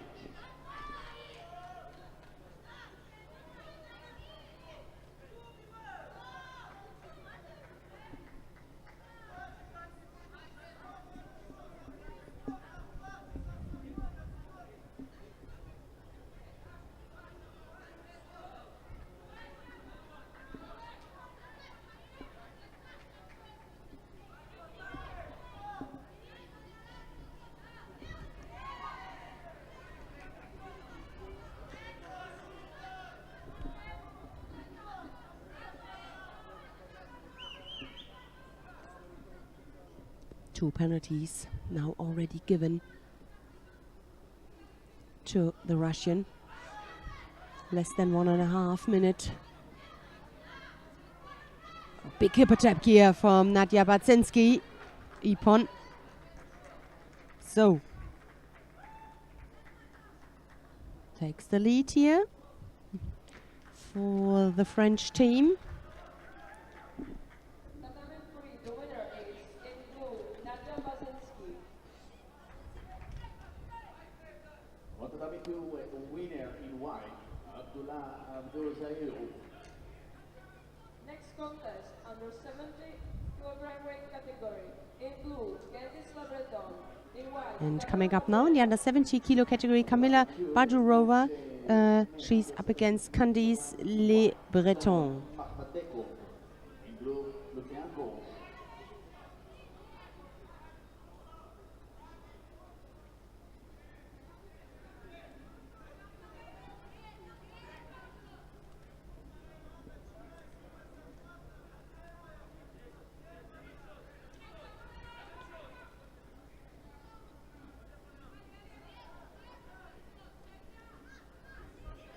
Please pay attention, COVID-19 is still here. Dear audience, all athletes, teams, coaches, please wear masks all time. Also, you are sitting in the tribunes, athletes, families, team members, please wear masks all time. Prosíme všechny, aby nosili po celou dobu soutěže respirátory.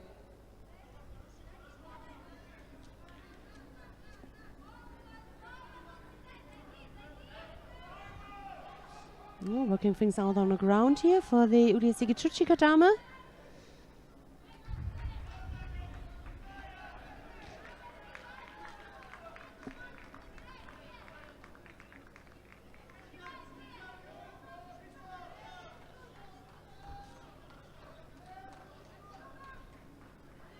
Junior World Bronze medalist.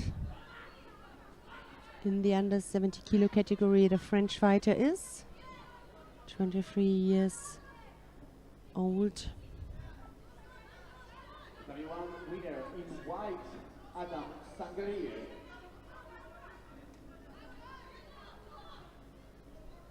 And her opponent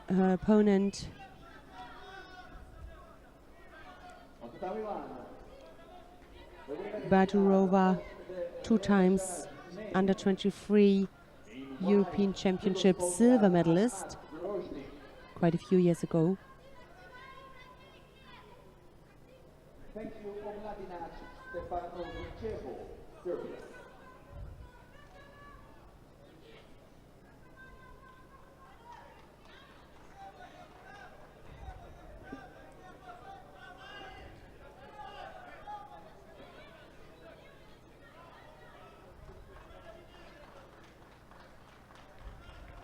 For the Taiwan, we continue with the match of the Recochage men between Judo SKKP and Sparta Tibet. Yeah, and then at the outside.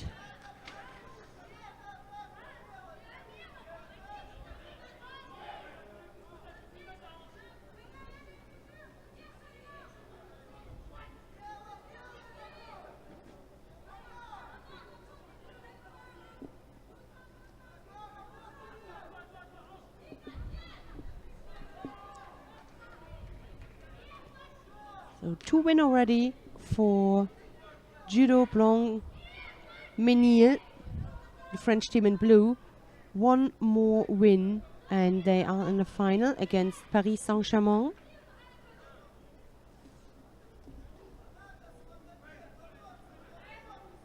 We continue now with the Taiwan men repêchage.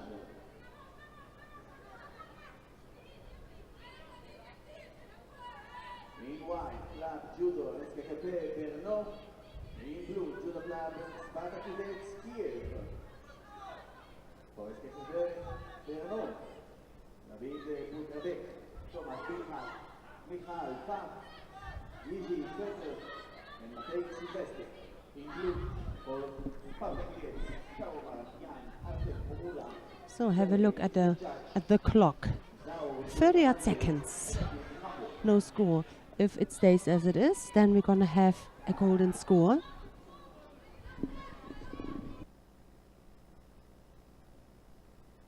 Zápas na tatami číslo 1, kategorie do 66 kg. V modrém kimonu Karol Marandian, v bílém kimonu David Bukrábek.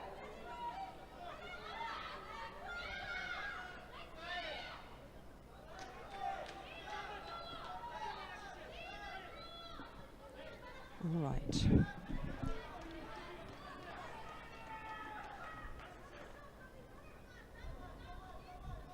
So unluckily that the Russian team had no fighter in the under 52 kilo category.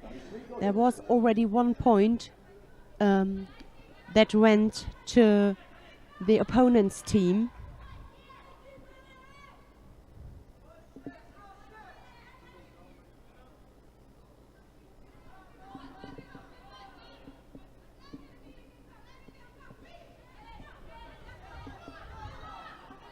And it could be the decision. Now we are already in golden score. Let's see who is the stronger one.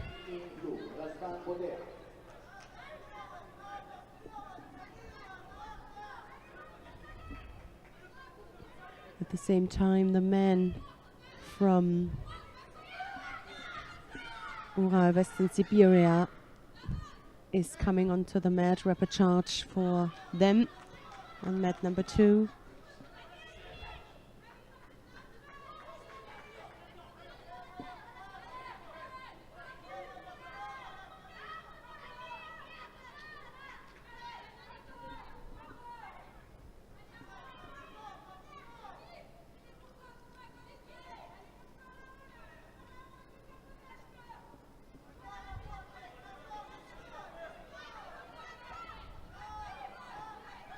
The attempt here. Uchimata. I think not enough. Good attempt here.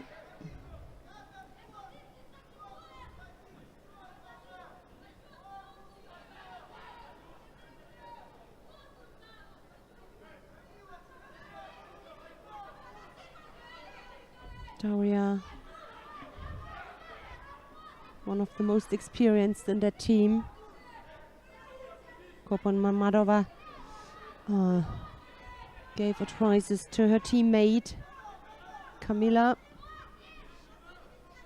Outside attack. Good attack. A little bit closer. Penalty now. Maybe. Oh, lucky.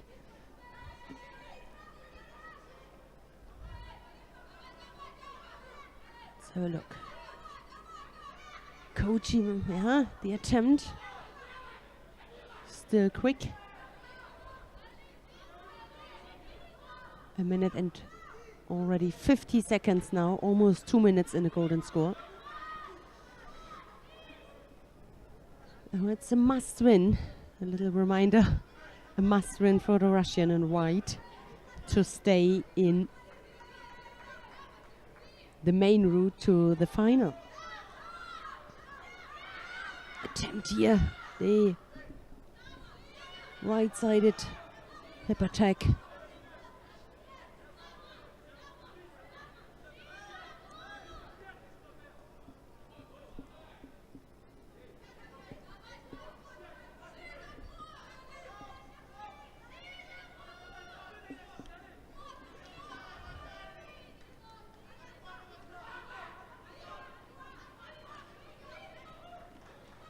Sumigashi attempt failed.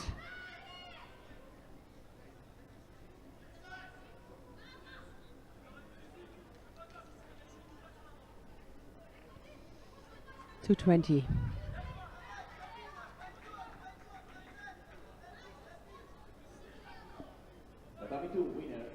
The male team from Ural Western Siberia just saved their chances to fight in the end for the bronze medal.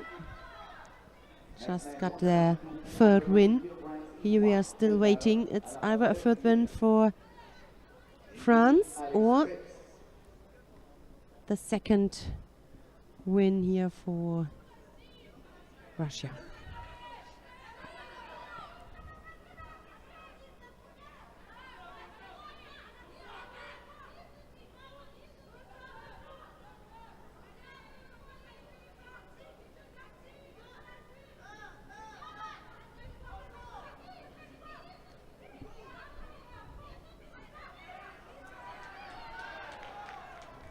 And of course, the more time goes by in that golden score, already 3 minutes now, the more the power goes and the harder it gets to come up with an explosive and effective attack for a score.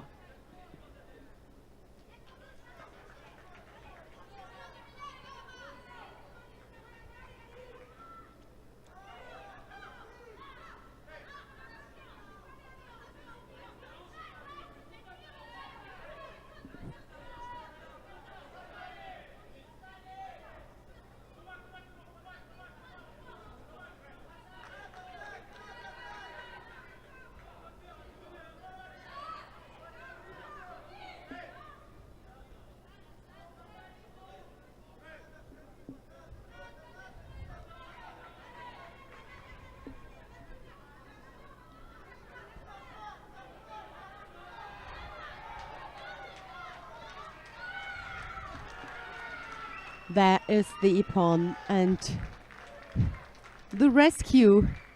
Badurowa had enough power in the end through Ippon, and now the decision will be made in the women heavyweight.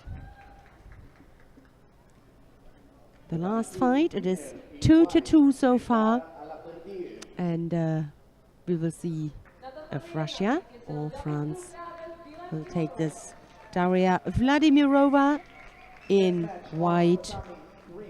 On the left side, she's up against Tahina Durand in blue on the right side. The deciding fight here, contest about that match.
Daria Vladimirova, 21 years old, junior European silver medalist 2019, and cadet, same level at cadet stage in 2017.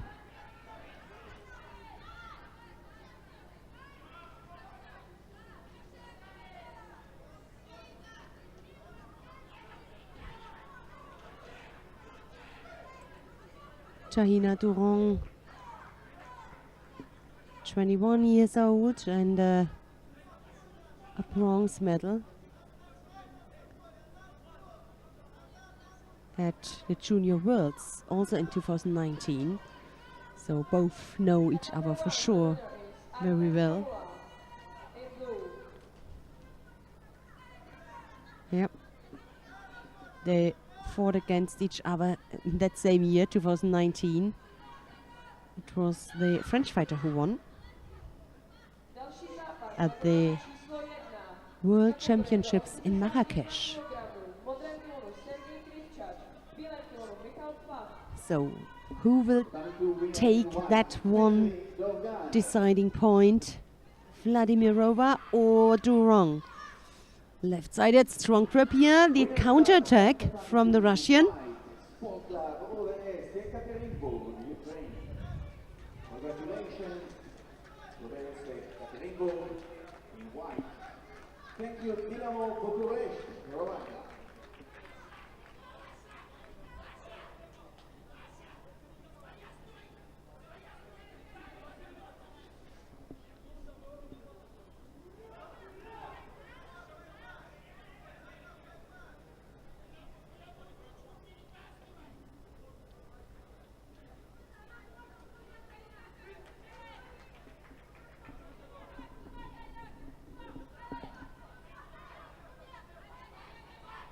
Continue now to the last exercise, men on tatami 2 between Judo SKP and Commentated.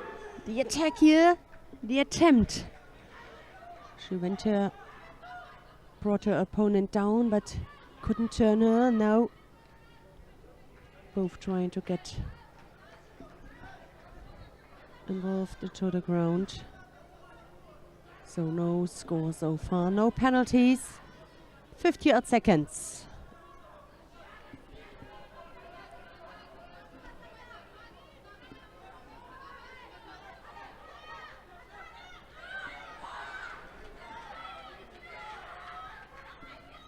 No, sorry.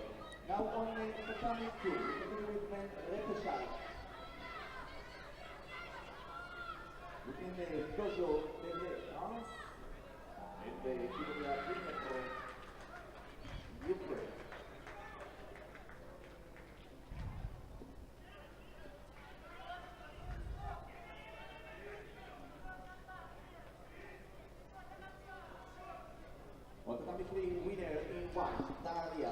So, and the decision is done. Vladimir takes that last deciding point, and in the end it is 3-2. 3-2 against Ural Western Siberia. They go into the final.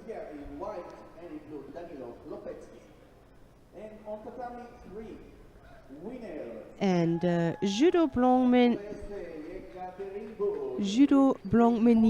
the French team, will fight for bronze. In this case, because we have only 4 teams, both losers, that is Judo Prague and Judo Blanc-Menil, will fight for the 3rd place. There will be only 1 3rd place, only 1 bronze medalist.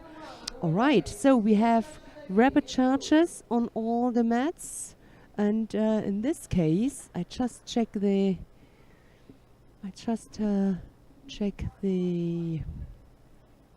status quo 1-1. We could go. I think on this coming up here on mat number 3, there's coming up a semi-final. Song Genevieve Sport Judo against Sorbis, but I think they have a little break. We were going to have a little break on this mat. So let's have a look down on mat number 1 to the rapid charge match. And as soon as the semi-final is underway on mat number 2 or mat number 3, we will see. We are waiting for 2 semi-finals. The 2 semi-finals. Then we're gonna go to the semi-final. But until that, we're gonna follow the rapid charge contests.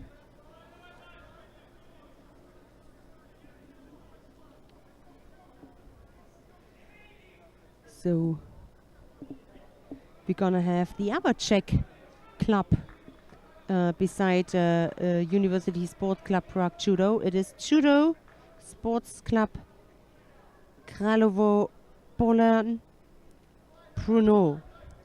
Pruno is a city about 200 kilometers away from Prague. Belongs to the second biggest city. It's the second biggest city in the Czech Republic. And they have already some Europa League experience. A few years ago, I think it was in Germany, they ended up as 7th. So David Pulkrabek is one of the fighters here from that team, coming from that team. So, and this team is facing Spartakivets Kiev. The Ukrainian team we have already seen. The Ukrainians, this team, we got 2 actually, but this team lost against the Paris Saint-Germain. And now both are fighting here in the rapid charge. At the moment it is 1-2.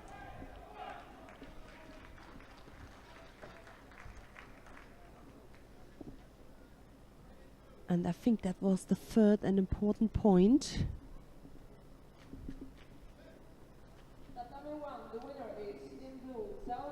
So Dunya Maliev, originator from Azerbaijan, just won against Yuri Petra. And the last fight here, the heavyweight. Yakiv Kamo, the Ukrainian in blue, and his opponent from the Czech Republic, Matej Silvestre. Jakub Kamo. V bílém kimono Matěj Silvestr.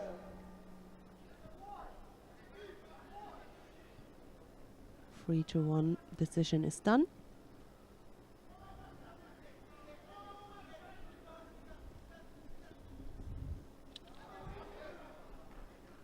And he made short process, as we are used to very often to Yakiv Kamo. Tatami 1, the winner is What a sportsman, what a fighter. Absolutely brilliant feeling.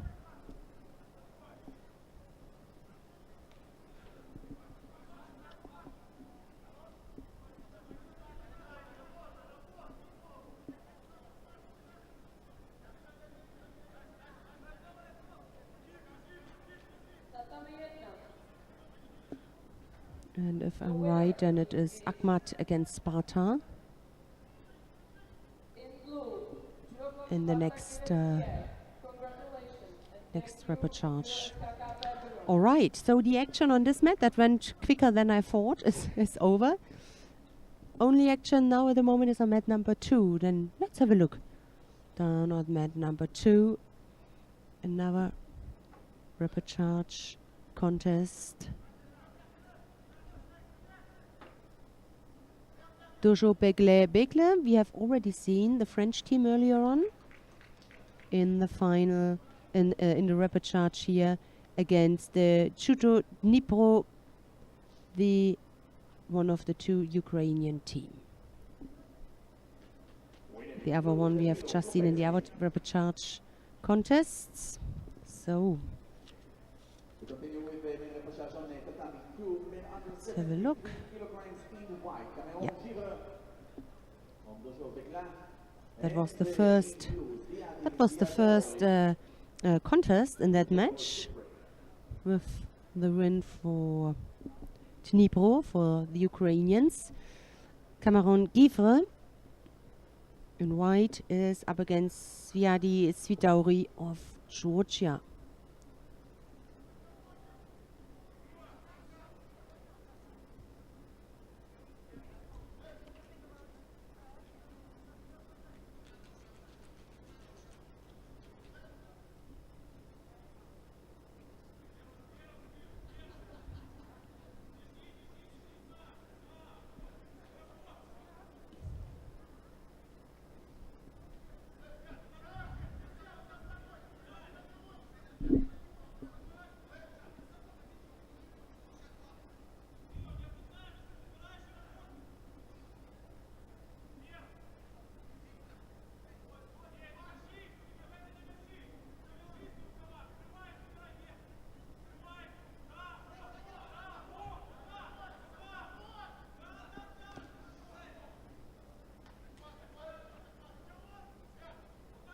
Svidauri, original from Georgia, 21 years. No results so far.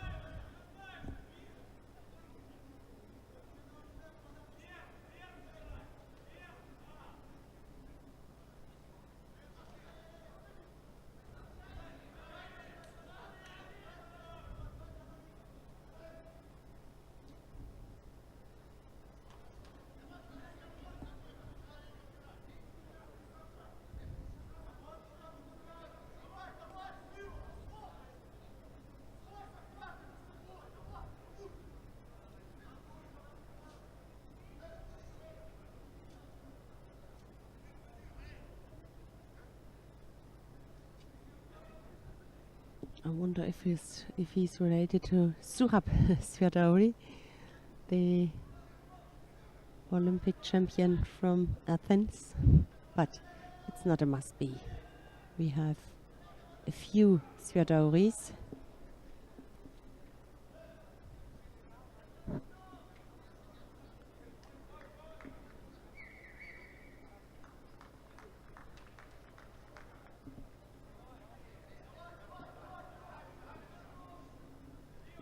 No score so far.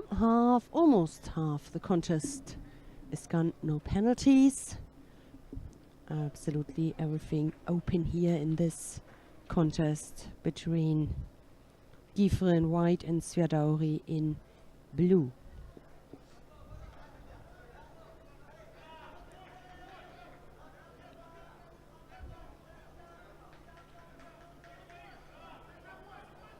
Continue now on tatami 3 in white, Judo Club UBS Ekaterinburg in blue.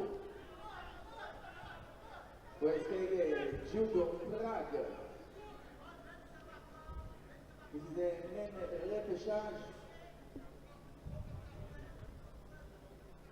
Ekaterinburg, Aram Grigorian, Somon Makhmatekov, Novoruzov, alla Verdier, Valery Indovitsky. In blue, for Judo Prague, Antonin Vodacek, Bruno Bansky, Yauri Musil, David Klamer, Michael Horvath. První zápas na tatami číslo 3, váhová kategorie do 66 kg, v modrém tronu Antonín Dvořáček, v bílém tronu Aram Grigorian.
Okay, last 40 seconds, both with Vasari.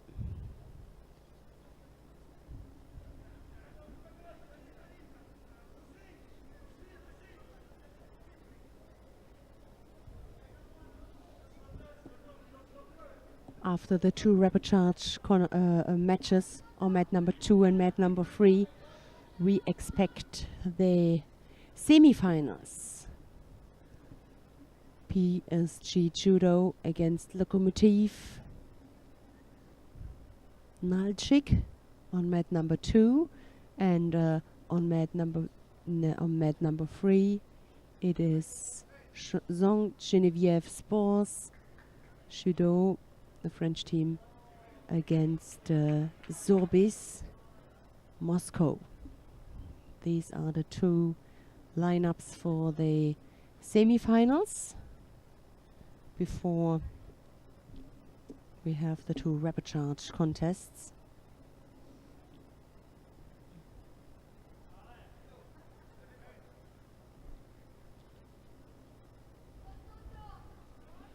Still the lead here for Dnipro, Judo Dnipro of the Ukraine.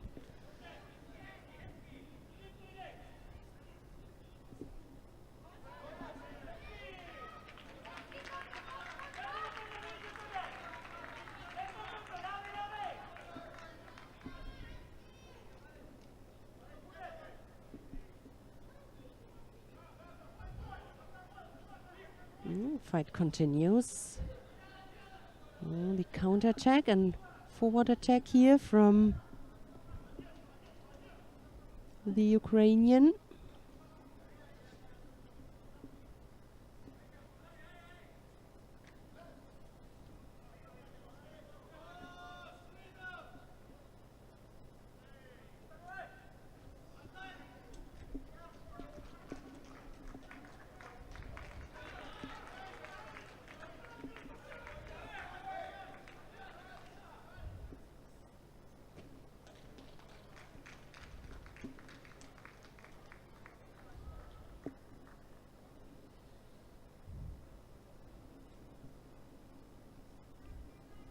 Tatame 3, the winner is Sviatory takes that one. So that means 2-0.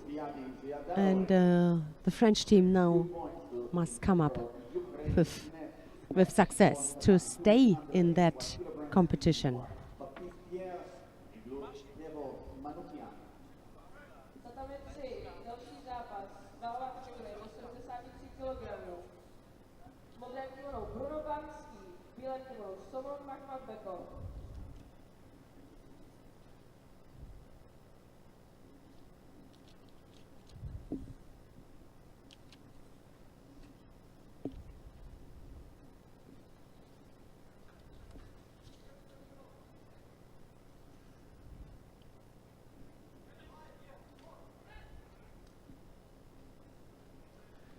So coming up now in the under 81 kilo category, Baptiste Pierre in white and Hirvo Manoukian in blue.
Both penalized. No score so far. And a minute is over. Right-sided here. He tries to get close to Manoukian.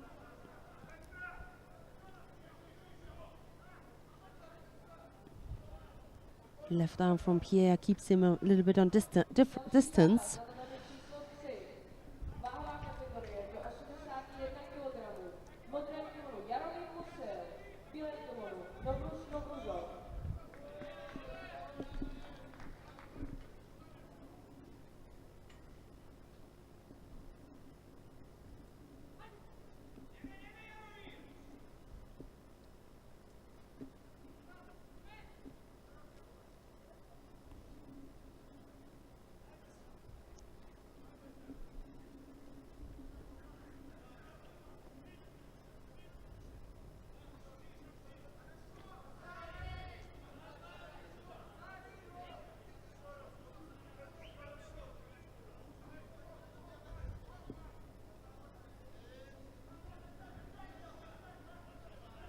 Yeah, can you lift his leg up? Oh, beautifully thrown here from Manoukian. And that was the third and needed point or win for the Ukrainian team to reach the bronze medal contest. They are not there. They also need to win their next contest, but it was an important step. 2 fights left. This one in the under 90 kilo category, Hugo Krongdai, the fighter in white from France. He's up against Vitaly Shepel, the Ukrainian in blue. 3 points the Ukrainian team collected, and that's enough to get into the next round, in the next reperchance round. But that are the rules. All 5 fights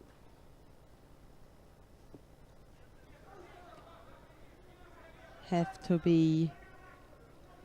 take place.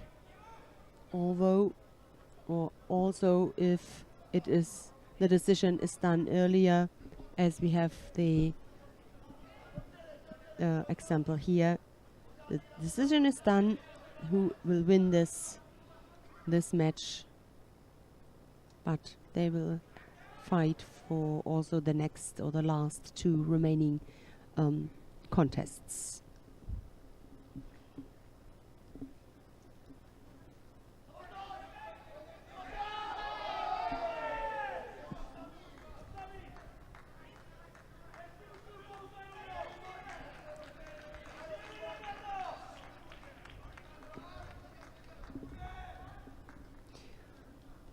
Excellent work on the ground. Or did he injure himself? So couldn't see that if he holds his right shoulder.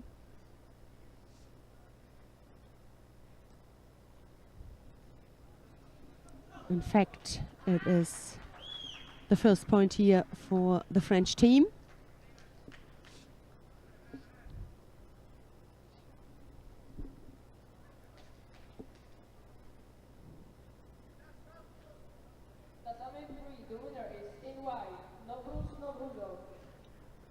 And also on the other mat, Ural Western Siberia took the third win against Judo Prague. So the next round in the rapid charge is already clear.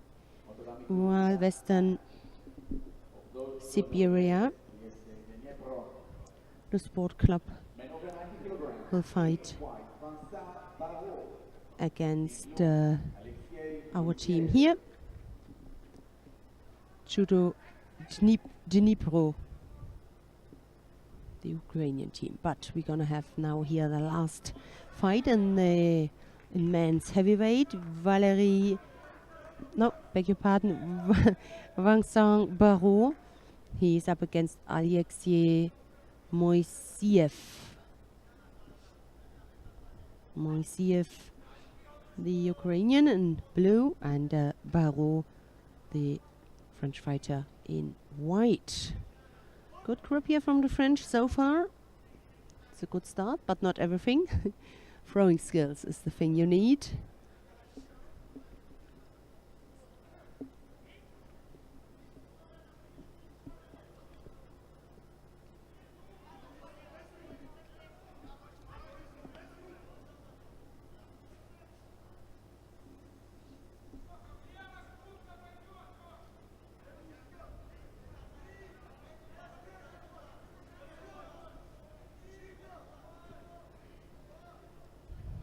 No score, but maybe some work on the ground.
Oh, that was lovely.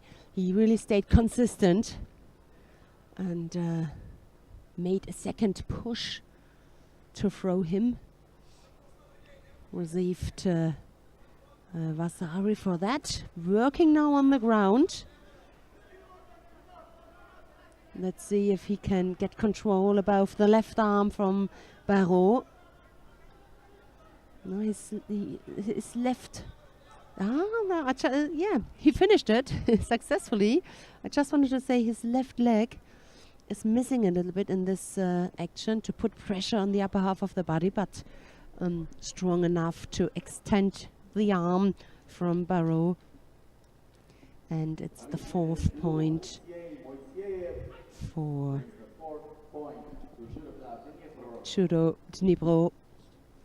And they go into the next rapid charge round, where they meet the Russian club, sports club, Ural Western Siberia, Ekaterinburg.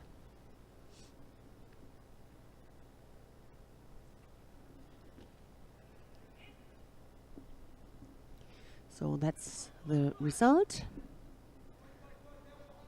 4-1 for Judo Dnipro for the Ukrainian team.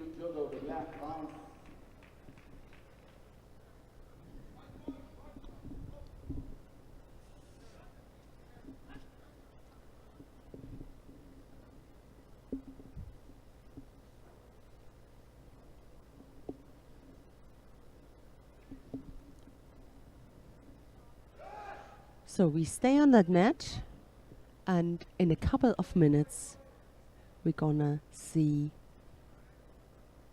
the semi-final, one of the semi-finals.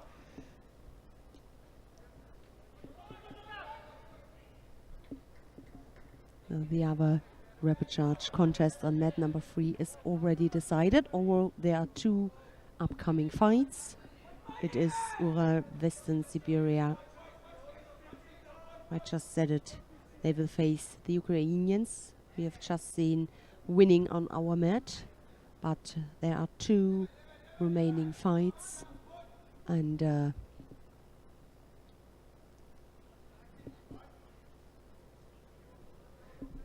not sure if we're gonna have a little break before the semi-finals are taking place, or if they come now onto the mat.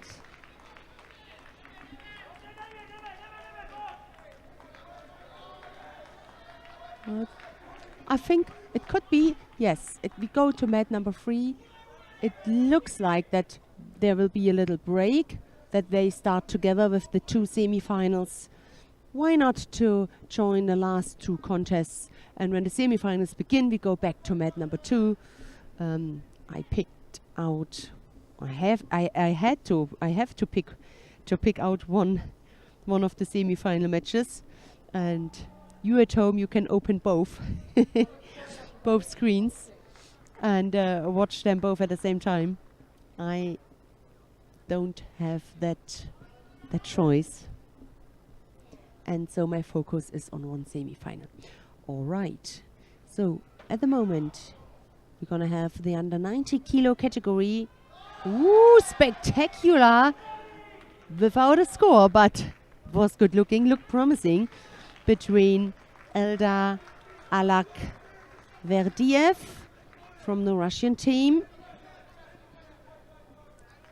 and from the Czech team, University Sport Club Prague Judo. This team is in blue. We're gonna have David Klamat. So in this contest it is 0-0. 2 penalties giving to Klamat the advantage here on the Russian side. Right, yeah. Left, I have to decide. Left-sided Uchimata attempt from the Russian, and you can see on the scoreboard it is already 3-0 in this match. So it is already decided. The decision is made between the winner and the loser. Loser's always hard work, don't want to say this. It's already decided who will go into the next round. That sounds a little bit nicer, because all of the fighters here are giving their best, and yeah, to name somebody as the loser, it just does not sound so nice in my opinion.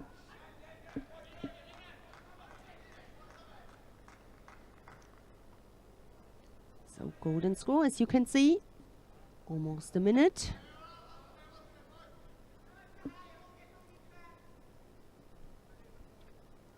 So for the host, of course, it would be nice to get the last 2 points here. Could imagine that some of the friends and family members are here to watch it. Some of the teammates, the club members.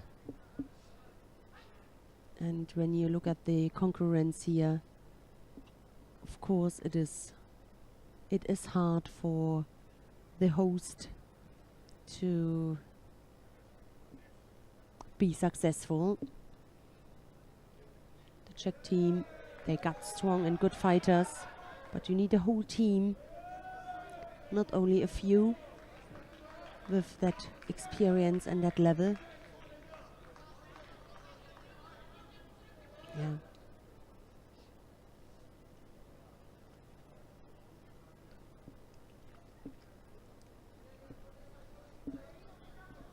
Almost 1.5 minute golden score.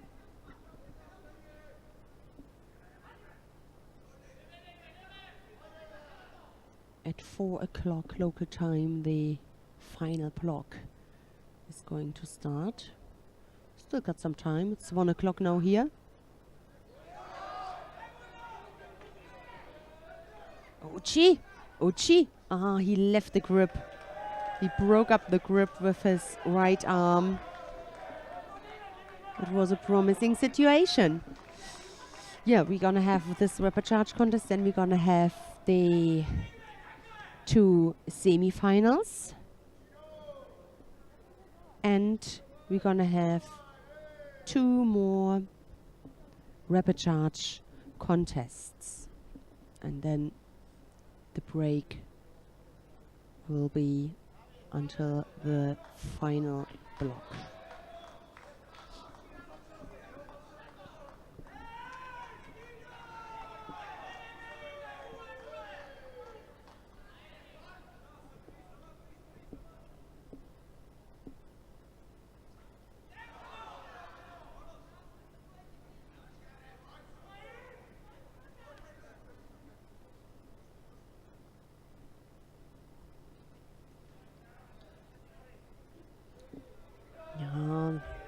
A weak attempt, but you also must say, as soon as your opponent goes with you onto the ground, and it happened in this case, you can't get a penalty normally. So it looked a little bit poor, but still, yeah, not a reason for a penalty.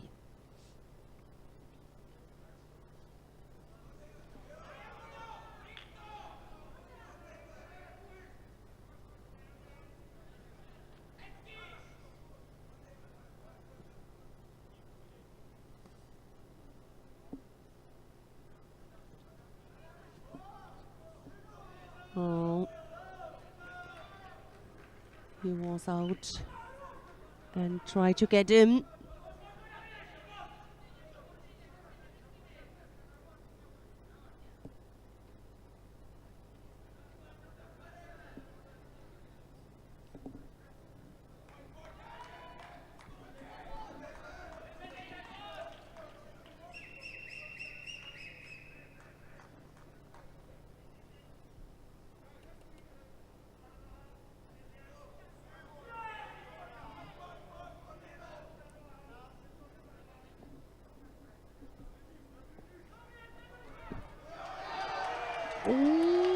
That was enough. Stayed really consistent and a hard fight. Have a look at the clock. How many minutes golden score? 3. Definitely 3 and yeah, yes. 3 minutes golden score, and David Klammert took that point.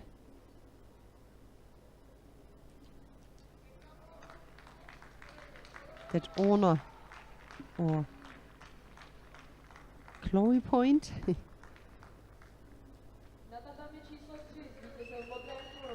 in football, it's the consolation goal. Maybe the consolation point he took for his team. So we have one upcoming fight in this match. Plus 90 kilo. Fighters are ready. Valery Endovitsky in white and in blue Michal Horak.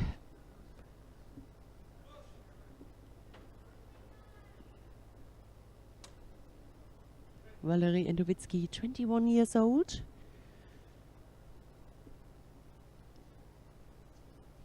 Under 23 European champion this year.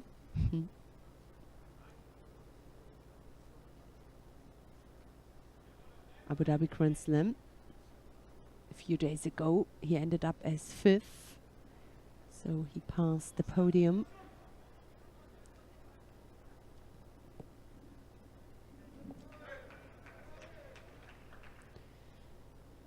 Michal Horak medaled a few years ago at the Abu Dhabi Grand Slam, bronze medalist. That's quite a few years ago.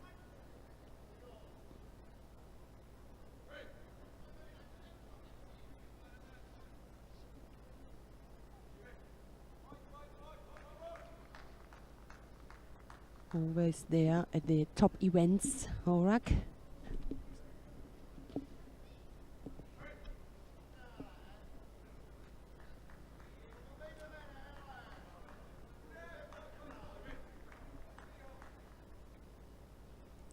And at the Europa League 2018 and 2017, he was fighting there already.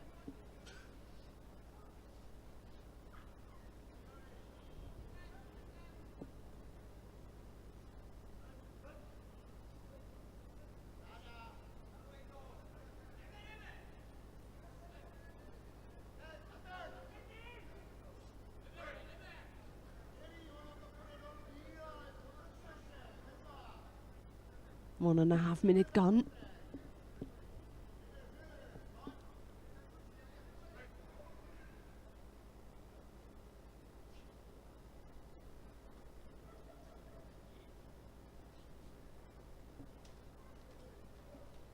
Not the best grip for Horak. At least he got no grip, the one-sided grip there from Endovitsky, but he needs to attack when he comes with the one-sided grip. He did, but that can also get dangerous very quickly when you have no control at all about your opponent. Some nice ashi footwork. Some nice ashiwasa attempts. Strong, powerful arm here from the Russian. His right arm in the neck of Horak.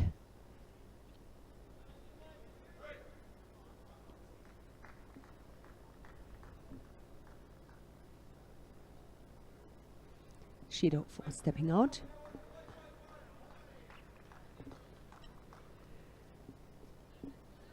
Oh, that was a lovely attack here. No chance to escape. Vasari the lead for Endovitsky.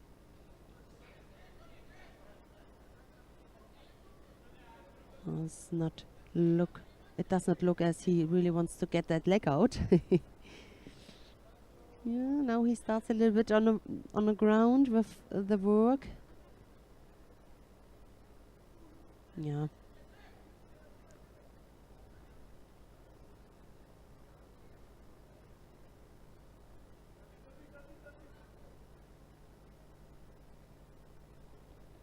Yeah,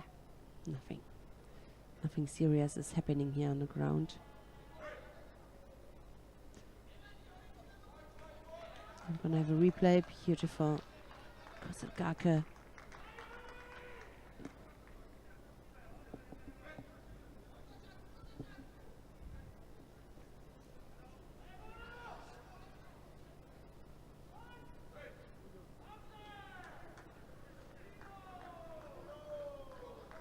Ducking underneath the the second penalty here against Endovitsky.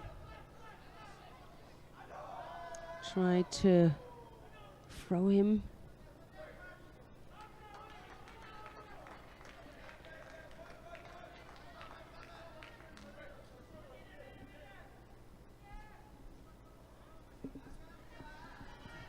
Oh, very consistent. Uchigari, right-sided. He takes the last point, the fourth and the last point, 4-1 in this rapid charge contest. The winner is in white, Valery Endovitsky. So, team is coming now onto the tatami. Welcome to teams.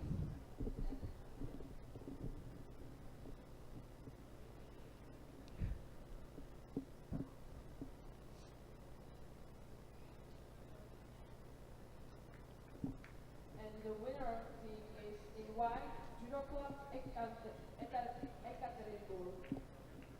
Congratulations and thank you, USA Judo Prague.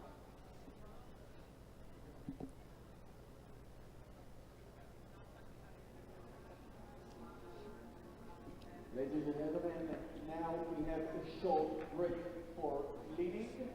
Please stay with us right after this short break.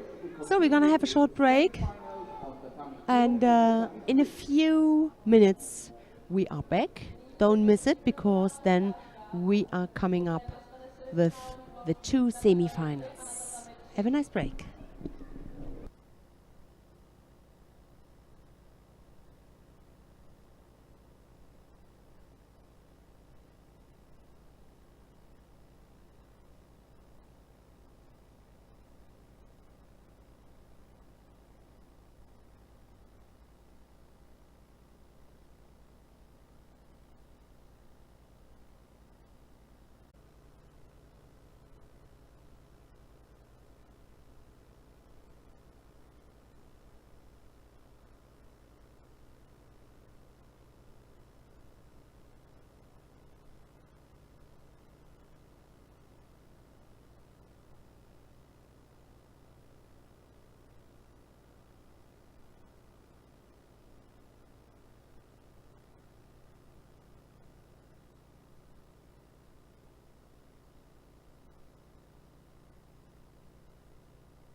So we are back, ready for the semi-finals. I hope you are back too at home, and that we can start into that next round. The decision who will go into the final and who will fight for bronze. The action will be on 2 mats, mat number 2 and mat number 3. On mat number 2 here we're gonna have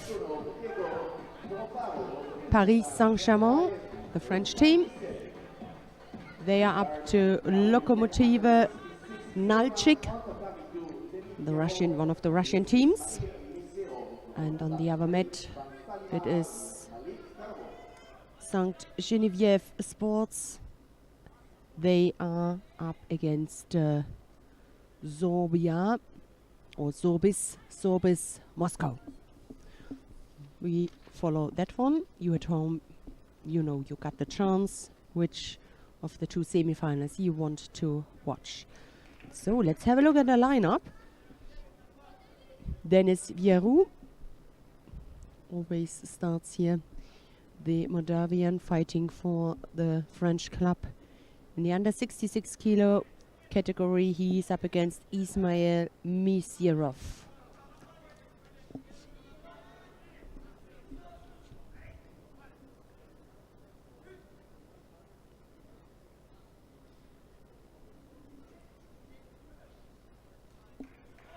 Lokomotiv Nalchik exists since about 5 years. The club is coming from the Caucasian region. Alim Gadanov, the coach, he said he's living together in a big house with Tauf Mudranov and other well-known athletes.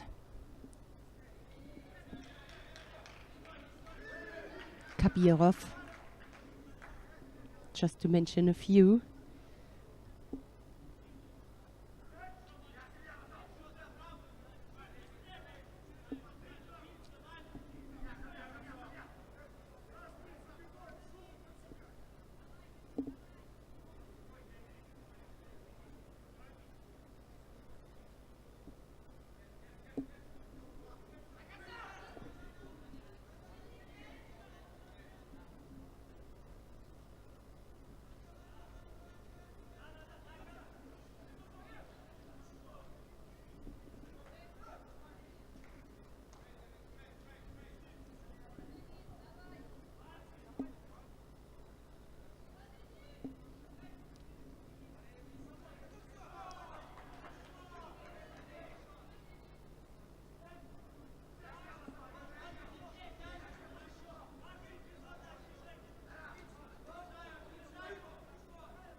He's trying to turn him.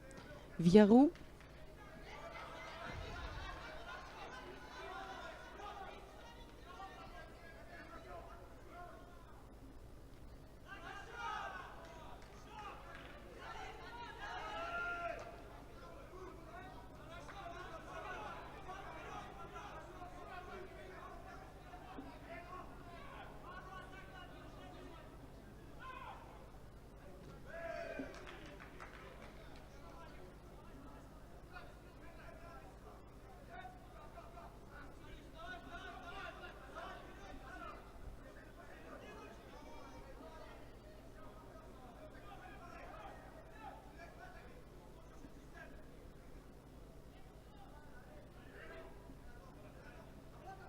So just a minute left here.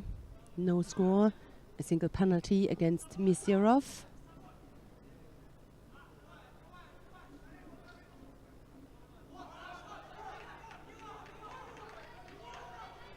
And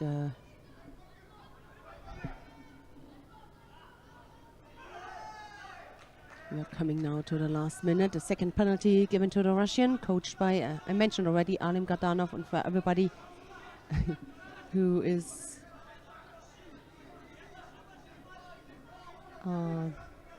just looking about his success when he was fighting. A great fighter. Continental champion, 2 3 times bronze, 7 ITF World Tour gold medals he collected. Belonged many years to the top team.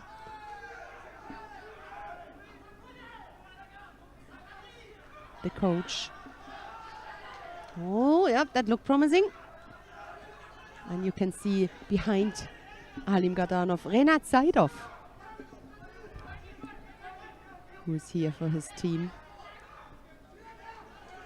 I haven't seen him for a long time.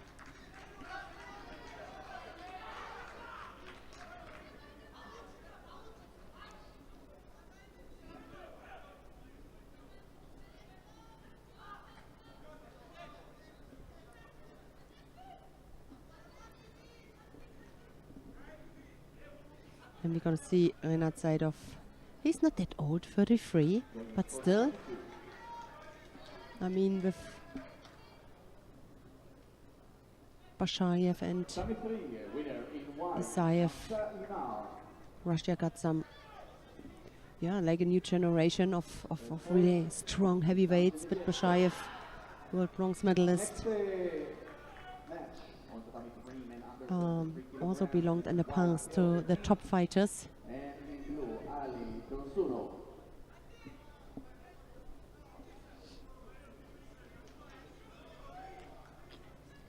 And he's here for his team to support. All right, so the golden score. Misyarov must be absolutely careful here not to allow another mistake. Oh, that was very quick, dangerous.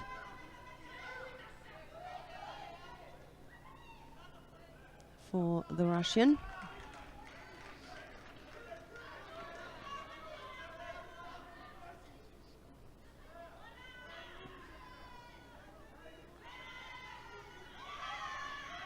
Chimata, almost turned over by Villaru.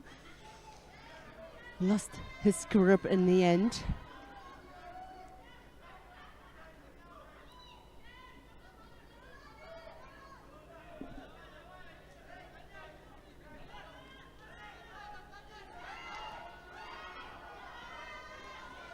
It's so dangerous. Villaru immediately gets close to his opponent, not afraid of. In this case, there was the only one mistake. He just grabbed him directly for a bear grip. But he just, is absolutely not afraid. Gets close to. Let's have a look if he did it a second time. That went so quickly.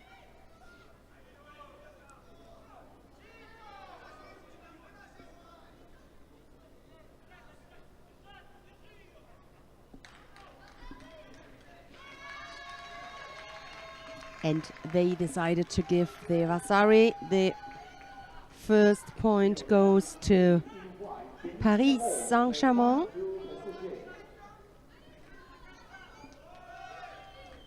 And they need to be really, they really need to take care, because if you look at the lineup, Davlat Bobonov is definitely one fighter who,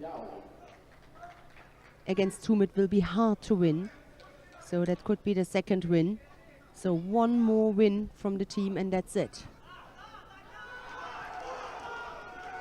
But I'm sure that they are aware of it. All right. We're going to have, we start from the French team. In white, we're going to have Luka Otmane. He's up against Hidayat Haydarov, the Azeri fighter supporting here the Russian team. I haven't also seen him for a long time. I was at a kind of surprise when I saw him at the warming up this morning and on the list. Seikomi worked it out, very beautiful, but just could not hold him in the end. No, he likes to work on the ground, you can see that. Next contest in tatami 3, category under 81 kilograms. In blue, Igor Sukoparov. In white, Judo.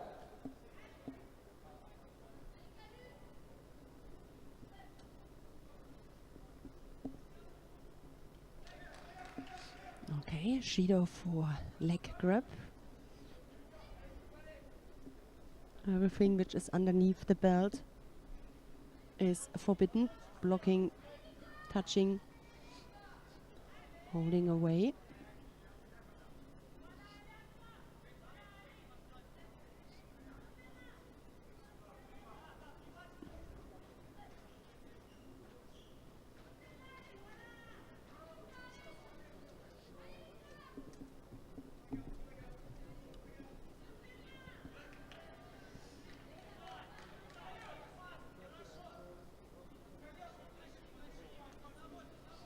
Yeah, hard fight for the grip, but in the end there must come an attack. Not to look passive or get a penalty for, defensive judo. Yeah.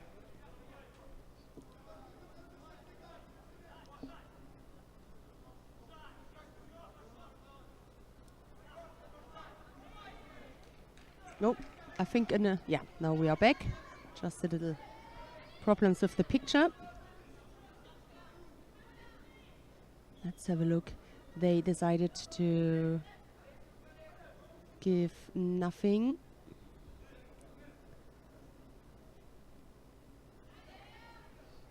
Half the contest is gone. I just can tell you that we're working on the technical problem. And I hope that you hear me, and then I will keep you up to date. Here's the fight. That is the picture we want to see. 1.5 minutes left.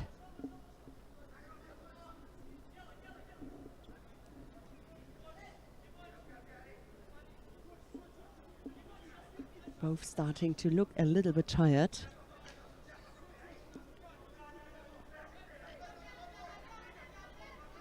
Also a funny fact that Hidayat Hidarov is coached by a Russian coach, Alim Gadanov.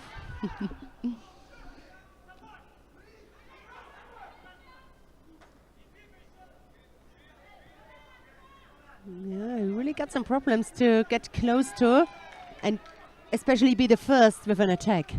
Hidarov. Otmane makes it really clever.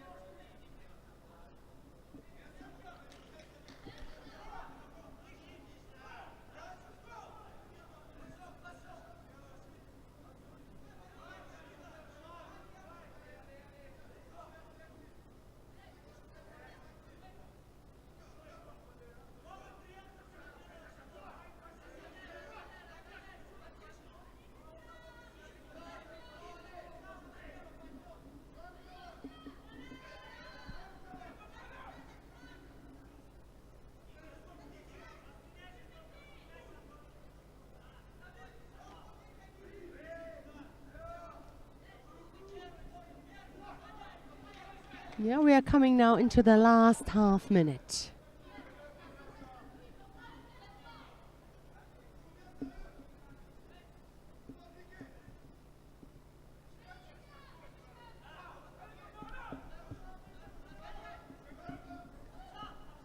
Oh, yep.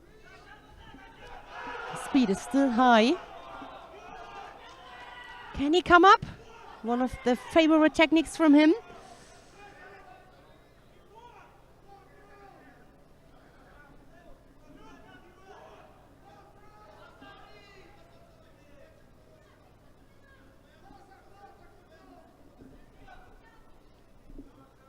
So no score, 4 seconds.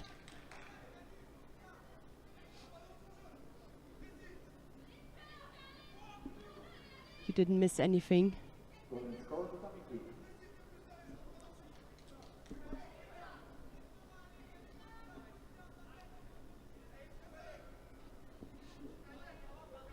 Golden score. So I hope the picture is back.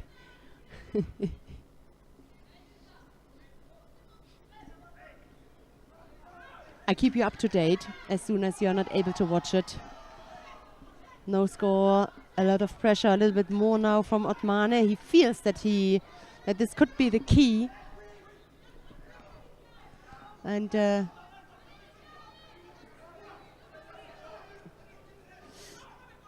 if we got further problems, then I think let's give us a last chance, Carlos. And if the problems stay here with this, the technical problems stay, then we have to switch the mat.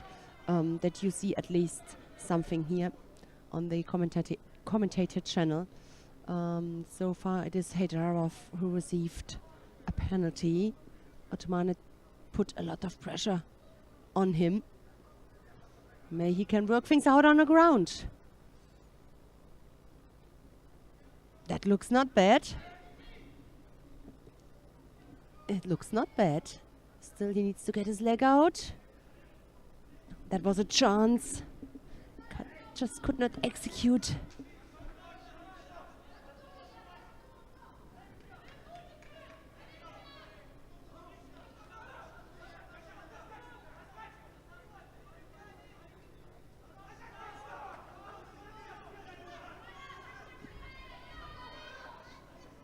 Okay, so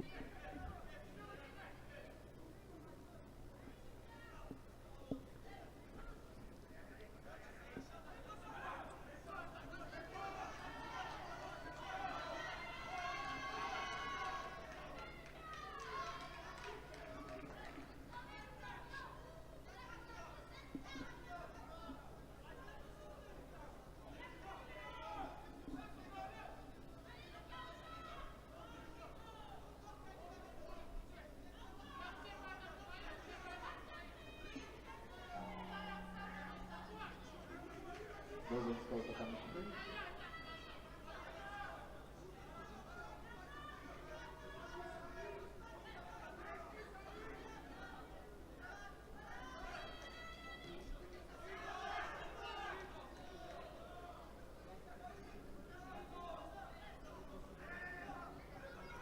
already 2 minutes.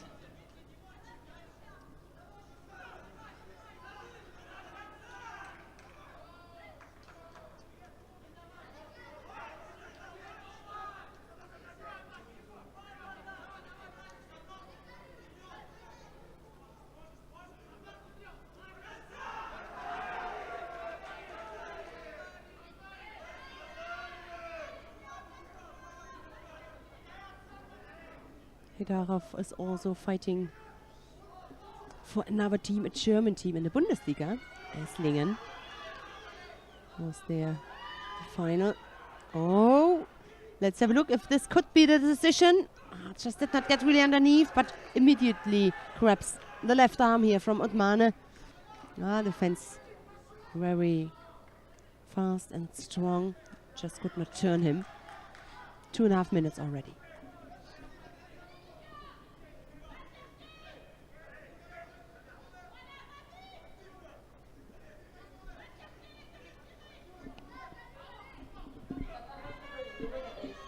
In white, 1 time to back. 2:40. Next contest, Second penalty, and you see the body language weight category. between the both of them. Otmane going forward, Heidarov just needs some time to take a deep breath.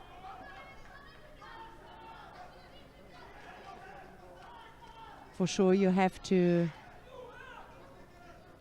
keep in your mind about the preparation, the whole year And of course I could imagine he's just tired.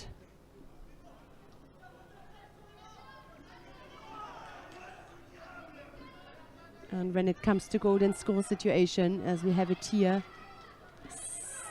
more than 3 minutes now, I think this is a thing you feel.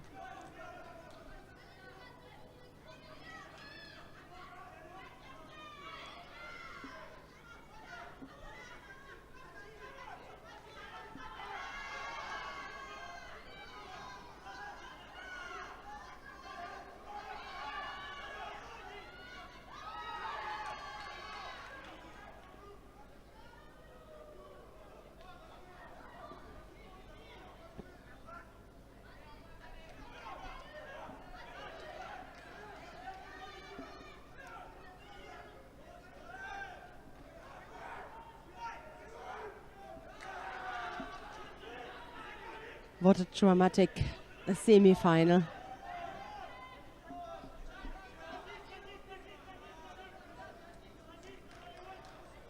If the French team wins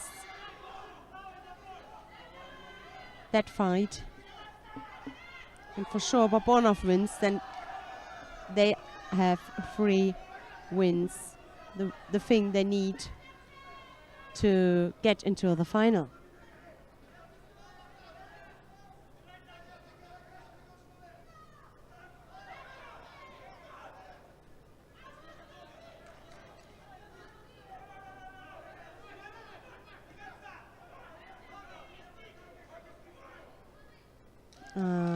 Unfortunately, it is the third penalty, and yeah, that point goes to Otmane.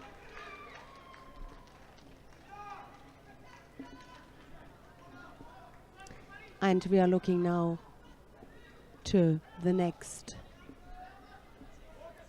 fight in the under 8 kilo category.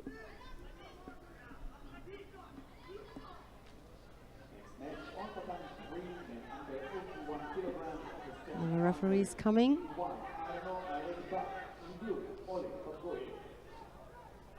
So let's see whom we got. We got Arnaud Aregba of France, the fighter in white, and we got Oleg Bakboyev of Russia, the fighter in blue. At the moment it is 2-0 for Paris Saint-Germain.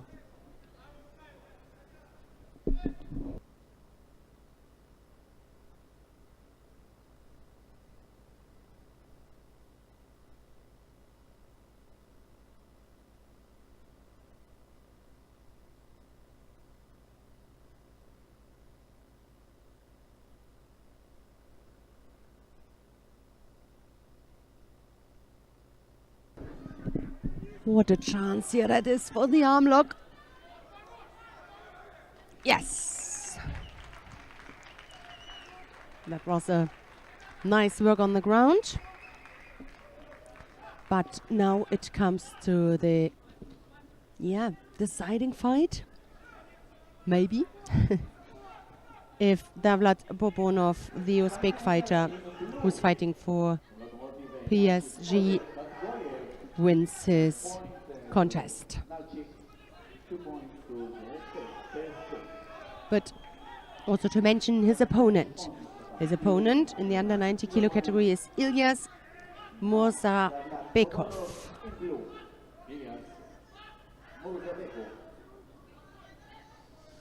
Bobonov number 2 in the world.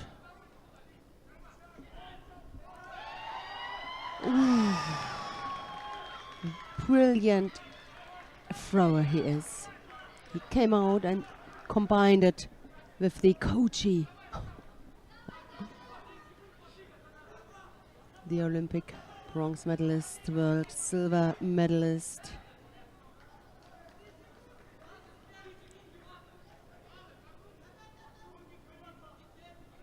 Asia, Oceania champion.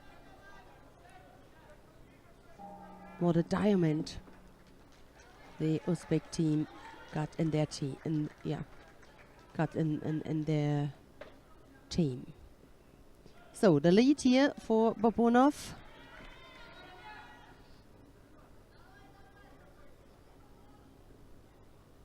Tatame 3, the winner is in blue, Lazarskaya.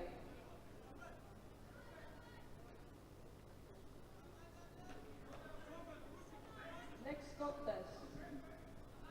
Bobunov at the Olympics lost against Lasha Bekauri, the young and so friendly Georgian.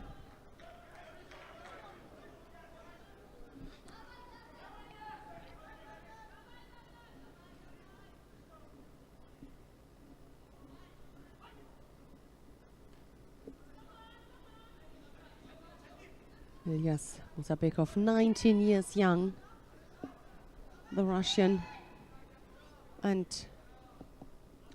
of course also because of his age, not a similar lineup in regard to his success.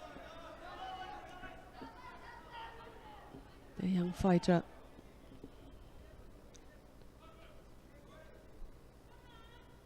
from Lokomotiv KBR Nalchik.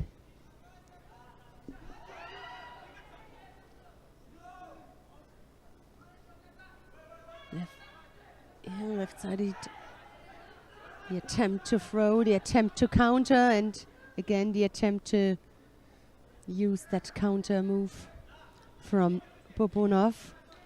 Half the contest is gone. Still the lead.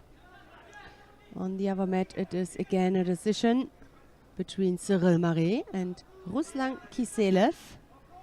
2-2 between the two teams.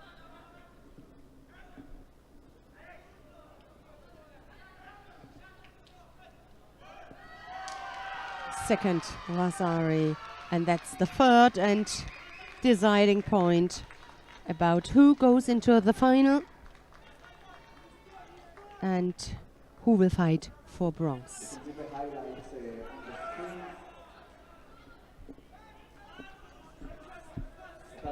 Absolutely brilliant left-sided low Tayotoshi. And we're going to have one last contest.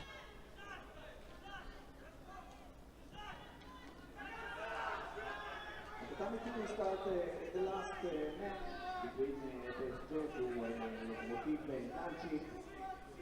Men over 90 kilograms in white. We have Ramsat Saparbayev in white and Renat Zaidov in blue.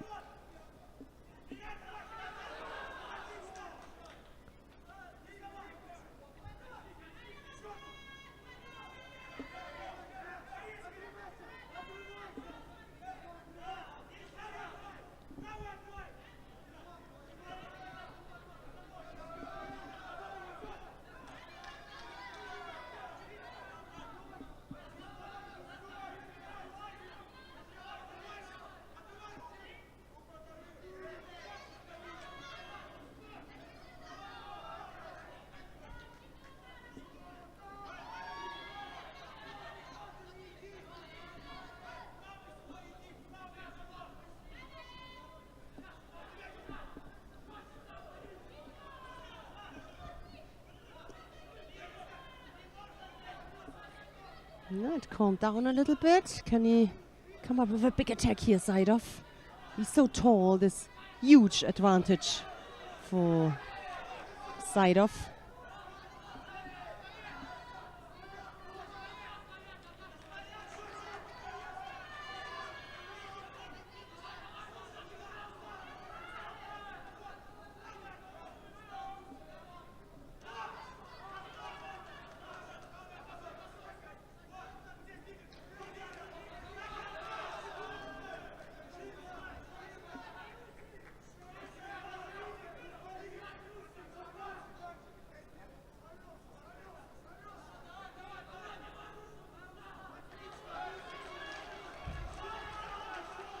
Oh, so they're waiting a little bit too long.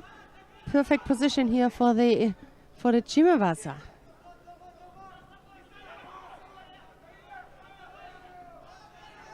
Dramatic fight also on the other side, on the other mat.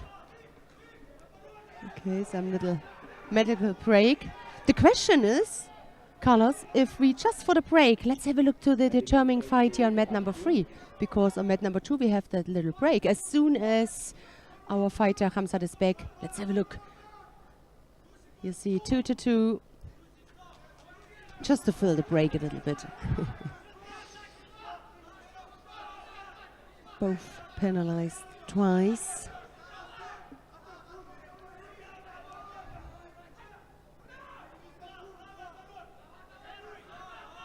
Cyril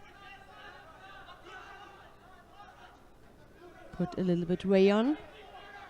I mean, it's plus 90, but he also collected some experience in the heavyweight. Let's see if he can come up with a surprise here to bring his team, St. Genevieve Sports, into the final.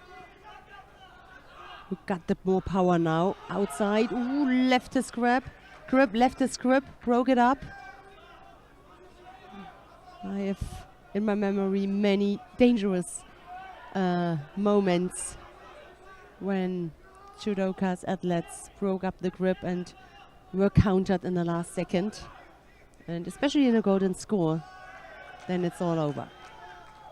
Oh, they are tired now. A minute ago, it looked really explosive. They are right just in front of me, so I kept one eye onto that match, on that fight.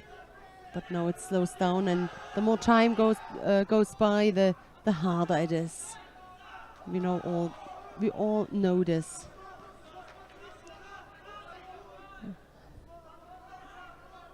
So, 48 seconds, golden score. It's not only the power, it's also the mental thing now, which is so important.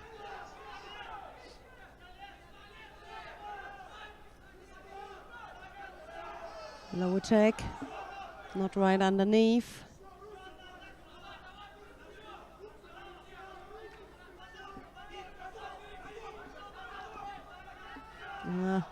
Sumigashi attempt.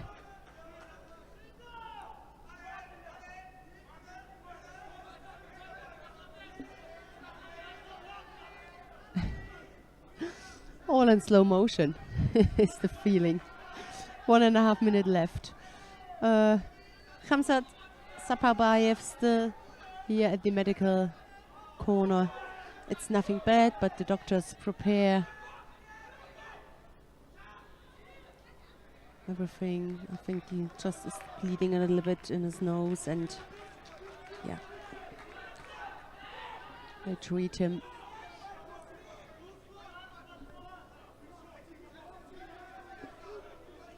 And in this time we will see the final decision here of that match between the French and the Russian team. All right, so let's see who got at least a little bit left on the tank. Very defensive, Kiselev. But now also attacking.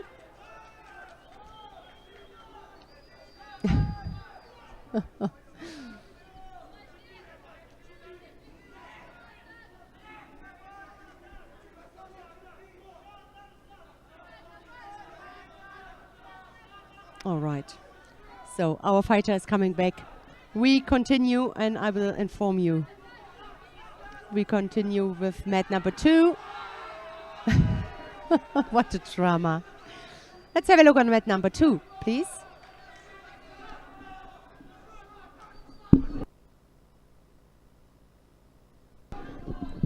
So we are back. Fine, everything's fine. We are back at the right time. And we have to come back here. 2 minutes to go. Ooh, Chimata. 2 minutes to go. He needs to change his grip. Yeah, otherwise he will get penalized for the cross grip. Oh, lucky boy. So Paris Saint-Germain, the fighters in white, are already in the final. That's the last fight here.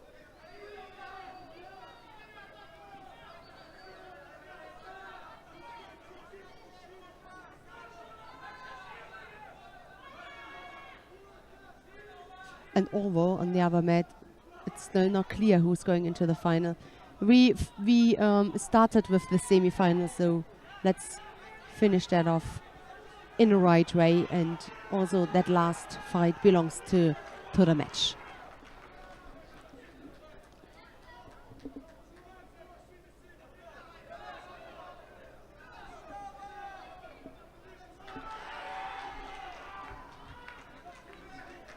Third penalty, by the way, for Kiselev, and it is Cyril Marais, who takes his team after a long, long fight into the final. So, let's see who got the better idea here to throw the opponent. We are coming now, or we are already in the last minute. Single penalty given to Saparbayev. No score so far.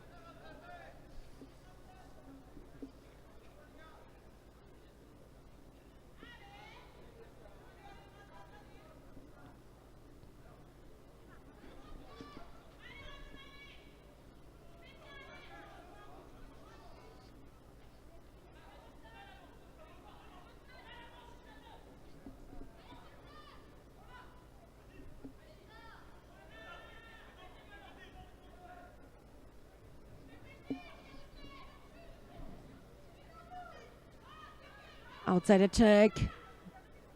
It just didn't have control over the upper half of the body to break the balance there, to put him under pressure. He got so long legs, Renat Zaidov. And I think one time a big explosion. That looked a little bit poor, to be honest. That tall man. Last 5 seconds. And what I can say for sure, that we're gonna have an all-French final between Paris Saint-Germain and Saint-Geneviève Sports.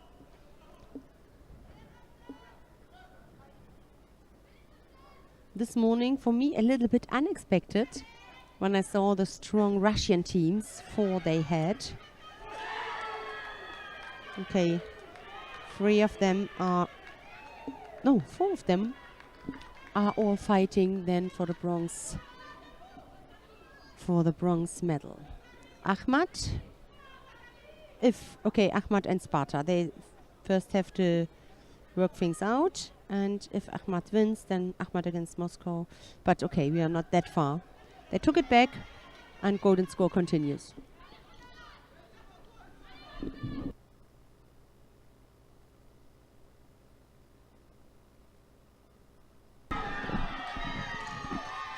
Vasari. He threw the big man, Renat Zaidov.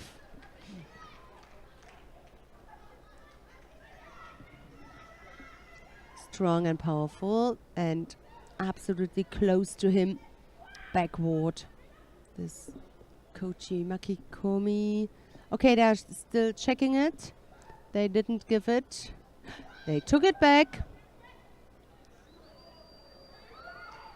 And he received a Hansaku. Maybe because it was the Kochi Magikomi, they saw some involvement with his hand in the leg. It could be that was the reason. I couldn't have the replay, or we didn't see it on a replay here. And you get warned once. He had a penalty.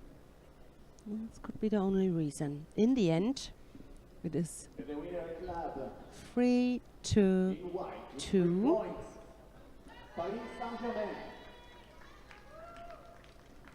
Thank you, local Steve Nalchik, in blue.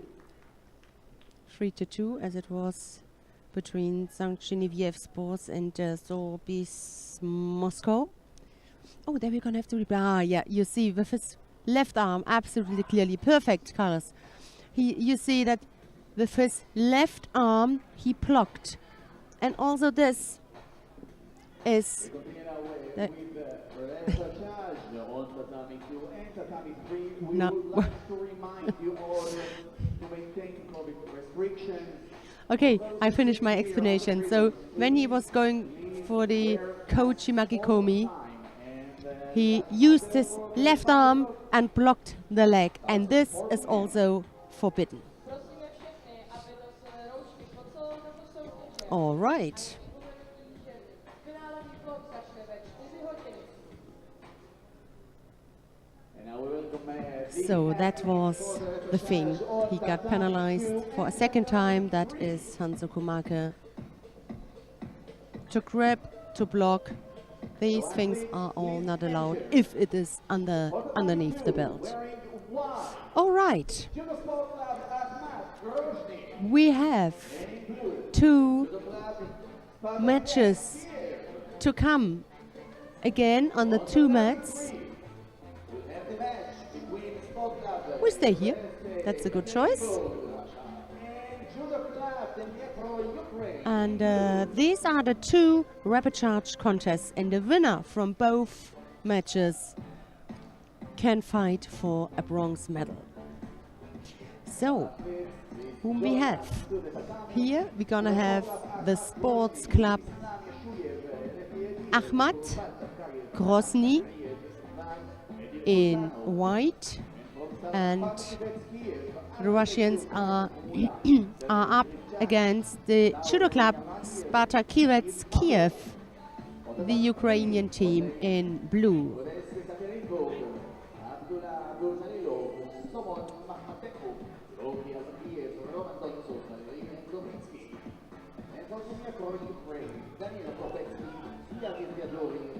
On the other side, Sports Club Ural Western Siberia Ekaterinburg is up against the Judo Dnipro, the Ukrainian team. So 2 times a Russian team against the Ukrainian team. Under 66 kilograms. In blue, Daniel Kropecki. And we start with the first contest. Islam Yashuev in white, Artem Lesyuk in blue.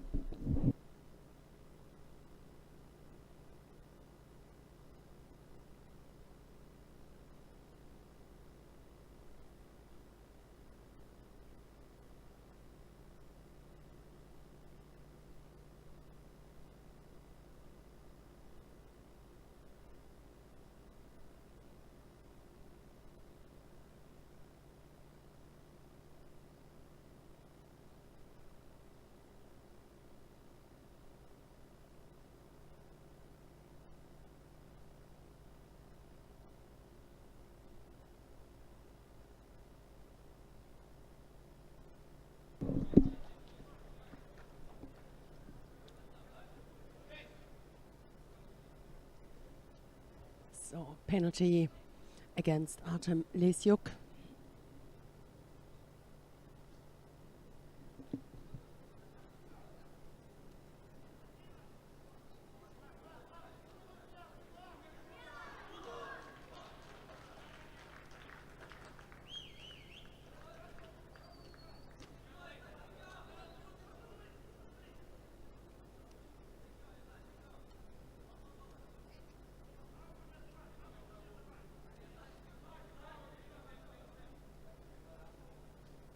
Tatame 3, the winner is, in white, Abdullah Abdulzalilov.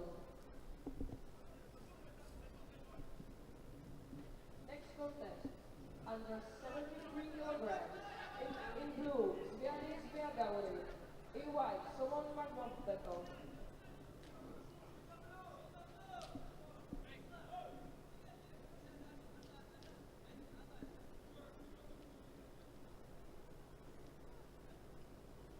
Islam Yashuev 28 years old.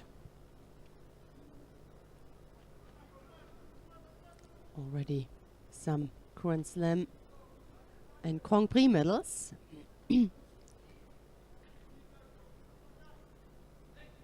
European champion from 2018. Islam Yashuev.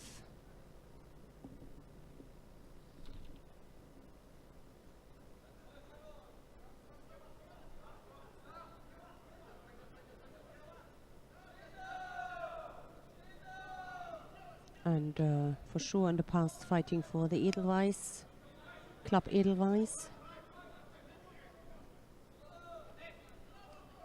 Coming from Chechnya, as the club is coming from there. And yeah, now we mentioned it already during the day. In the Club Edelweiss, there are the young fighters, the younger ones, and all with senior levels belongs to Ahmad Kozny.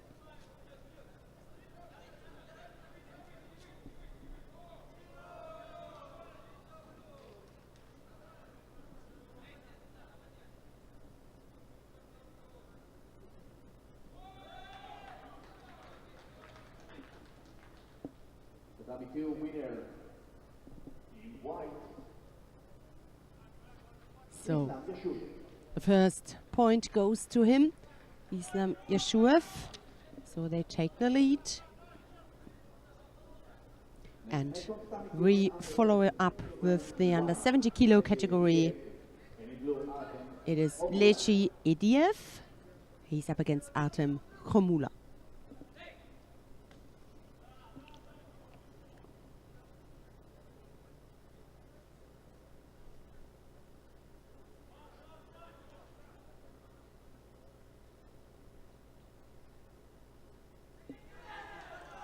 Brilliant. Brilliant thrown here from Ediev, who takes the second win. One more needed.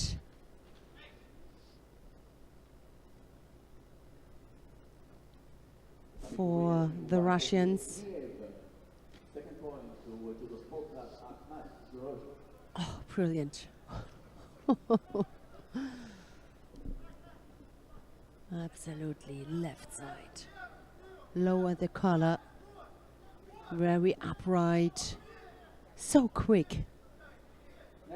Can't see this often enough. That is really belongs to one of the throws of the day. Left. So quick how he changed his sides. Brilliant. So with that impression, we go into the next round, under 81 kilo category. Topal Tepkayev, he's up against Sergei Krivchak. Tepkayev, the Russian in white, Krivchak, the Ukrainian in blue. I feel a little bit sorry about Yakiv Kamo, such an excellent fighter. He's always the last one, and because of there's no rotation mode, almost very often it is already decided. And if it's decided for his team, it is nice. But it is already decided that his team is losing. We had this because they are in the rapid charge. Then yeah, he can't do anything. He can't change it.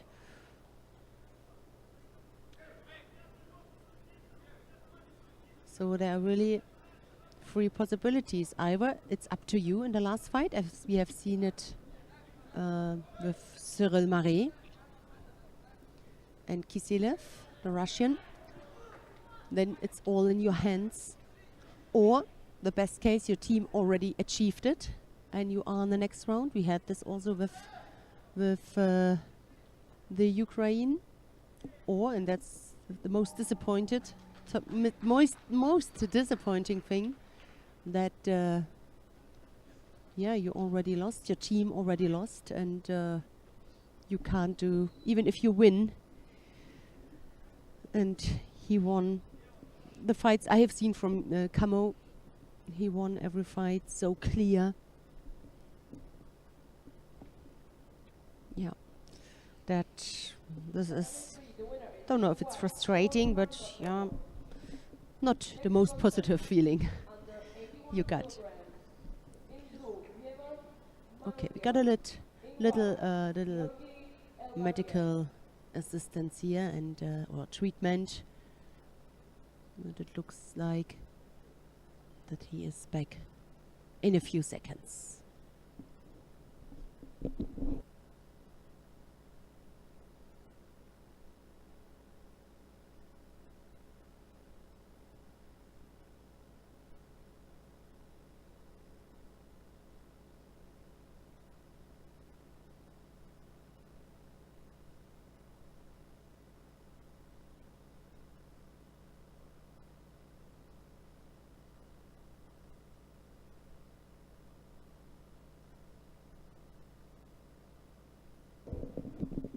So he's back.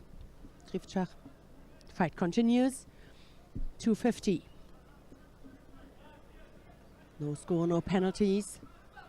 High speed from both of them. Both upright, fighting for the right grip.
So, as we remember, to win already for the team, for the club, Akhmat Grozny. The Ukrainians need to avoid a third win, which does not look so at the moment.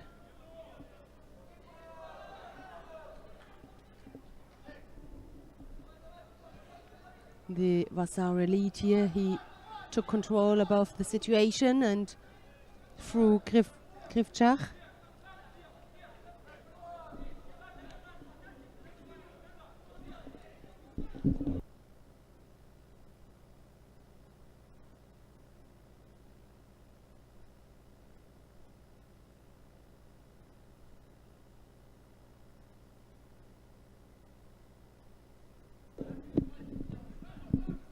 And we are coming now to the last minute.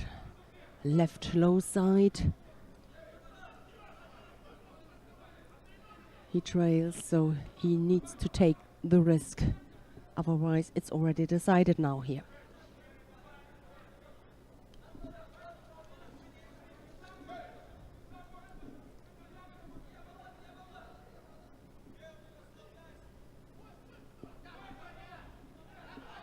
Turned him. He was just waiting for it. It was a kind of a poor attack. I mean, he's a little bit younger and not that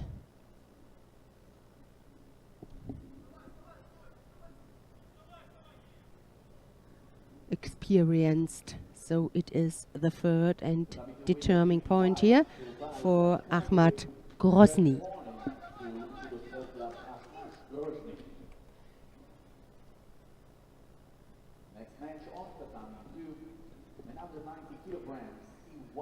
Very nice slow motion, a repeat. He just turned him.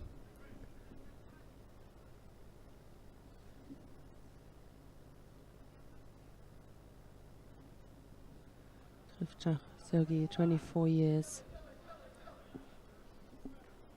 Well, we are coming to the next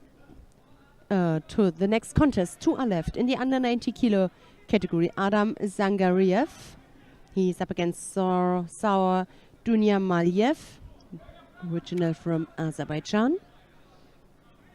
Zangariev in white, Dunyamaliev in blue. And as I said it, you see behind Iakov Kamo, he comes then at the following fight onto the tatami. He knows everything is decided. He can't change the situation. His team left already, and as the last fighter, if the decision is already made, what can you do then? It's then just a fight for you.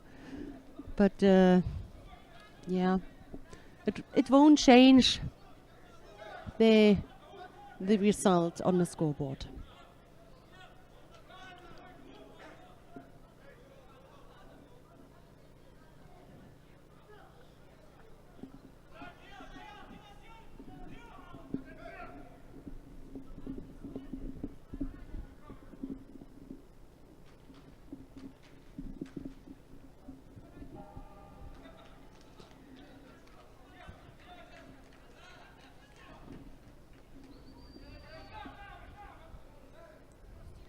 Strong attack, good control here from Dunyamaliev. He got Razari for that.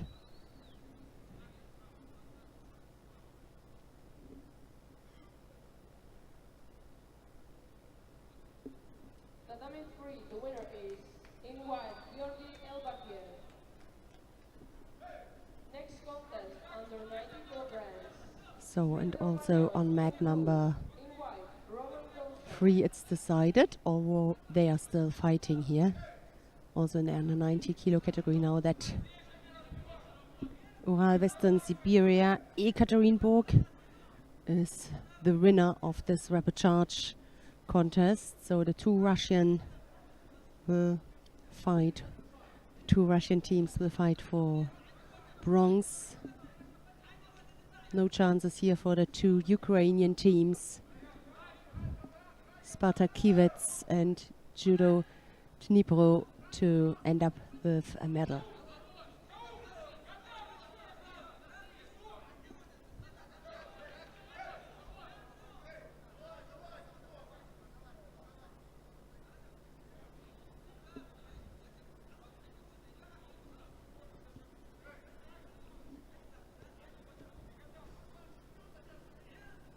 The lead for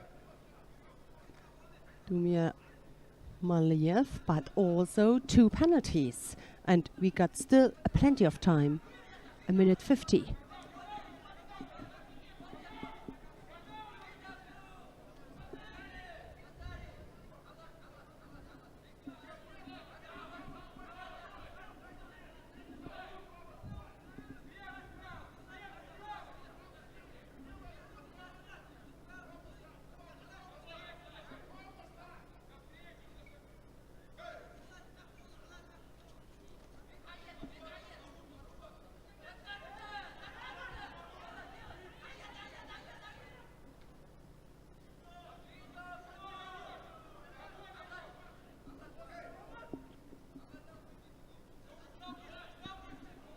Two more fights, and then we know we know it already, but then we're gonna have a little break, and at 4 p.m. we're gonna start with the final block.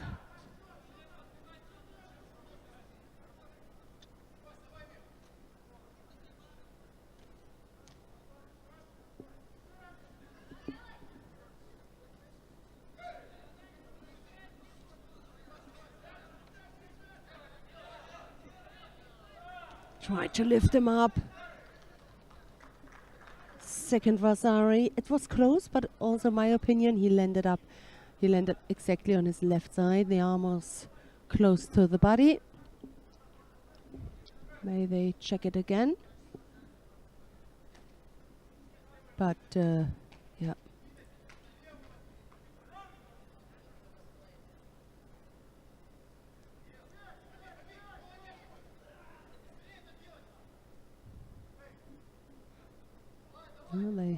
They check it carefully.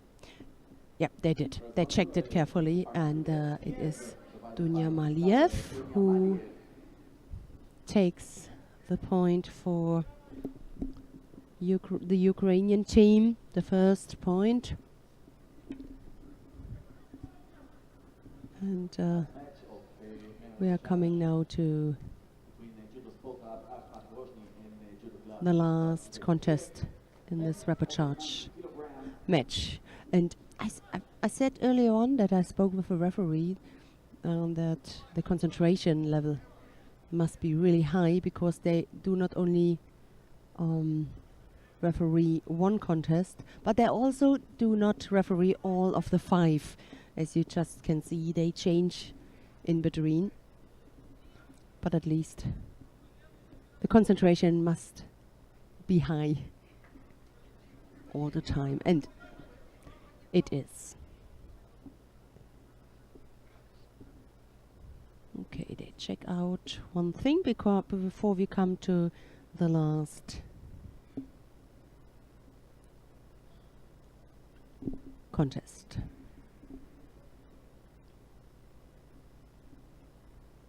On the tummy 2, men over 90 kilograms in white, runner is Sultano in blue, Yakiti Mapu.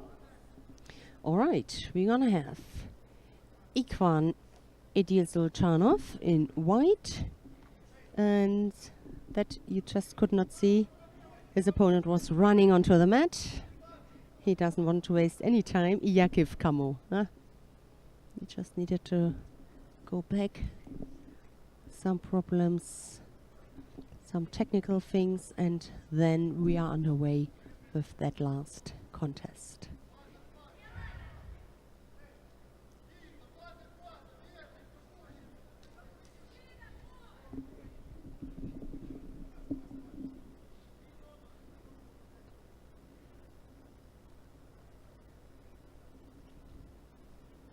Edil Sultanov is just 19 years young and already successful. A 3rd place at the Cadet Worlds 2019. The same year, Cadet European Champion in the under 81 kilo category.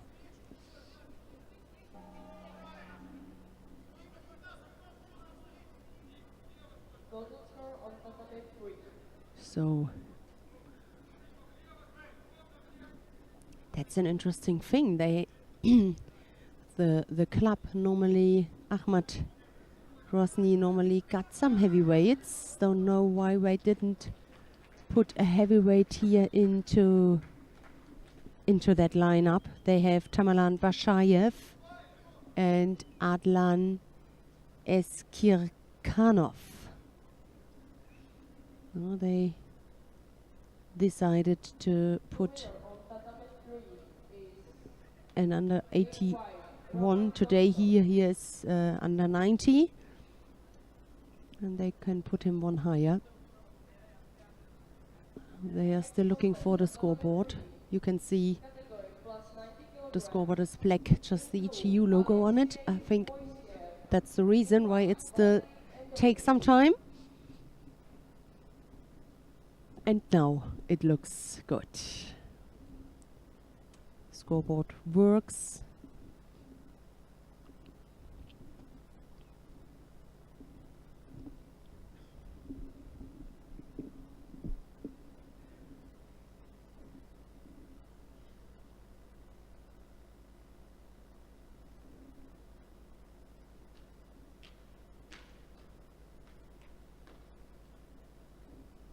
Now they start.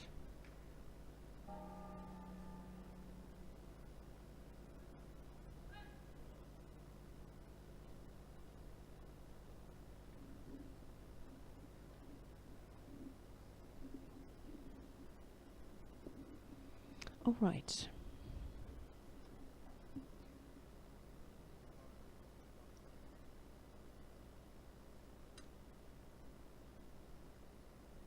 Very calm at the moment. Everybody is watching.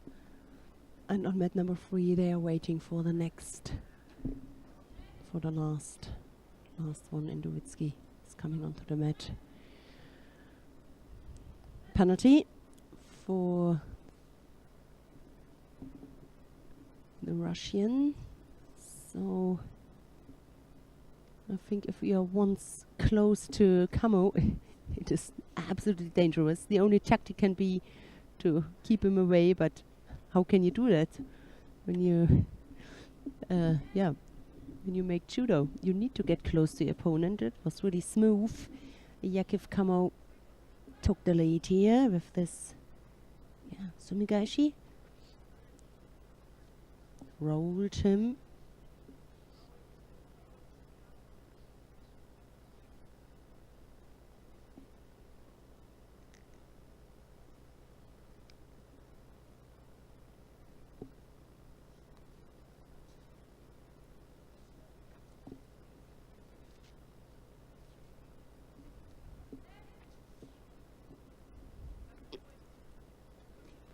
All right, a second penalty given to Edil Sultanov, but to be honest, it's almost impossible to determine anything here with his background coming normally from the under 81 kilos, and as soon as you are close to Camo, he takes control about the situation.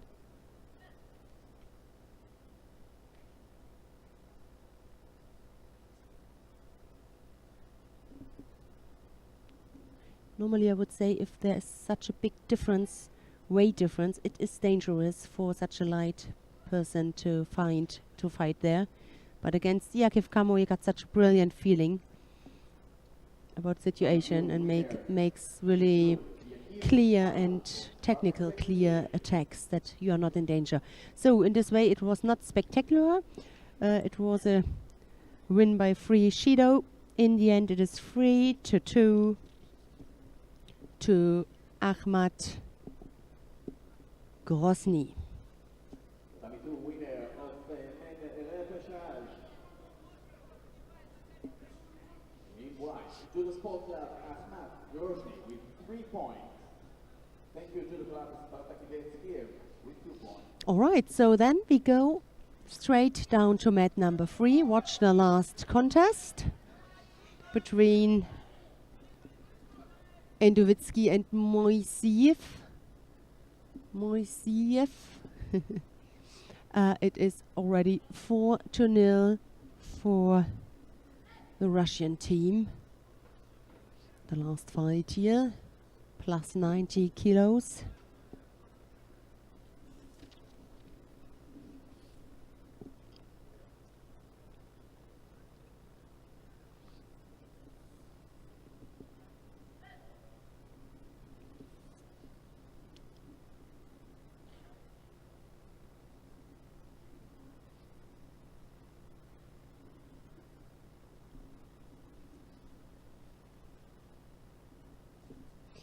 So incredible. The 2 French teams, 2 of the 3, we had 3 at the beginning this morning. 2 of the 3 made it until the final. And we have really all 4 teams here in the bronze medal contest, but only 2 will get onto the podium and 2 will get the chance then for the next year to fight at the Golden League. I think we're gonna see real hard and tough battles here for the bronze medal contests.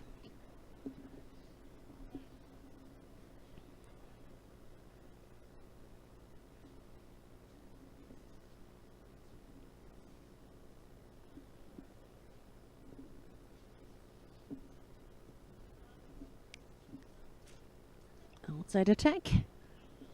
This long leg from Endovitsky, and he continued with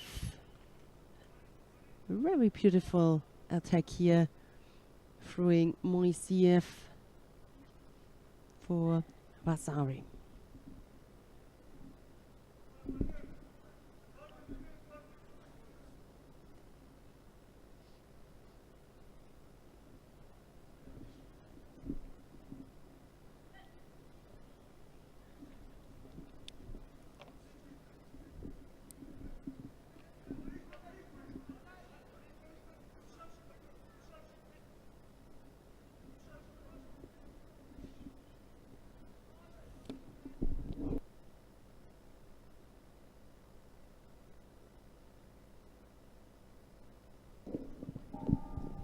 time is over.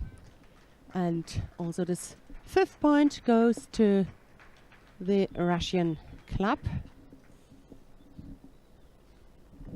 UWS Ekaterinburg. Winner is in white, Valery Endovitsky.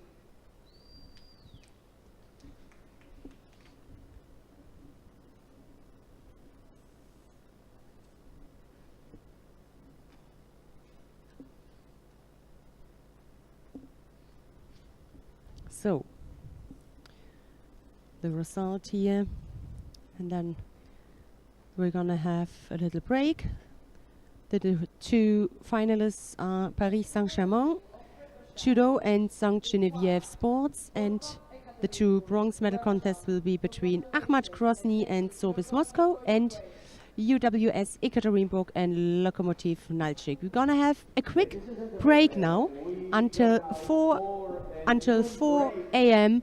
when we're gonna start. Then we're gonna start with the final block. So I hope you had also a good time with us. Have a little break, and we are seeing us then 4 a.m. local time for the final block. Bye bye.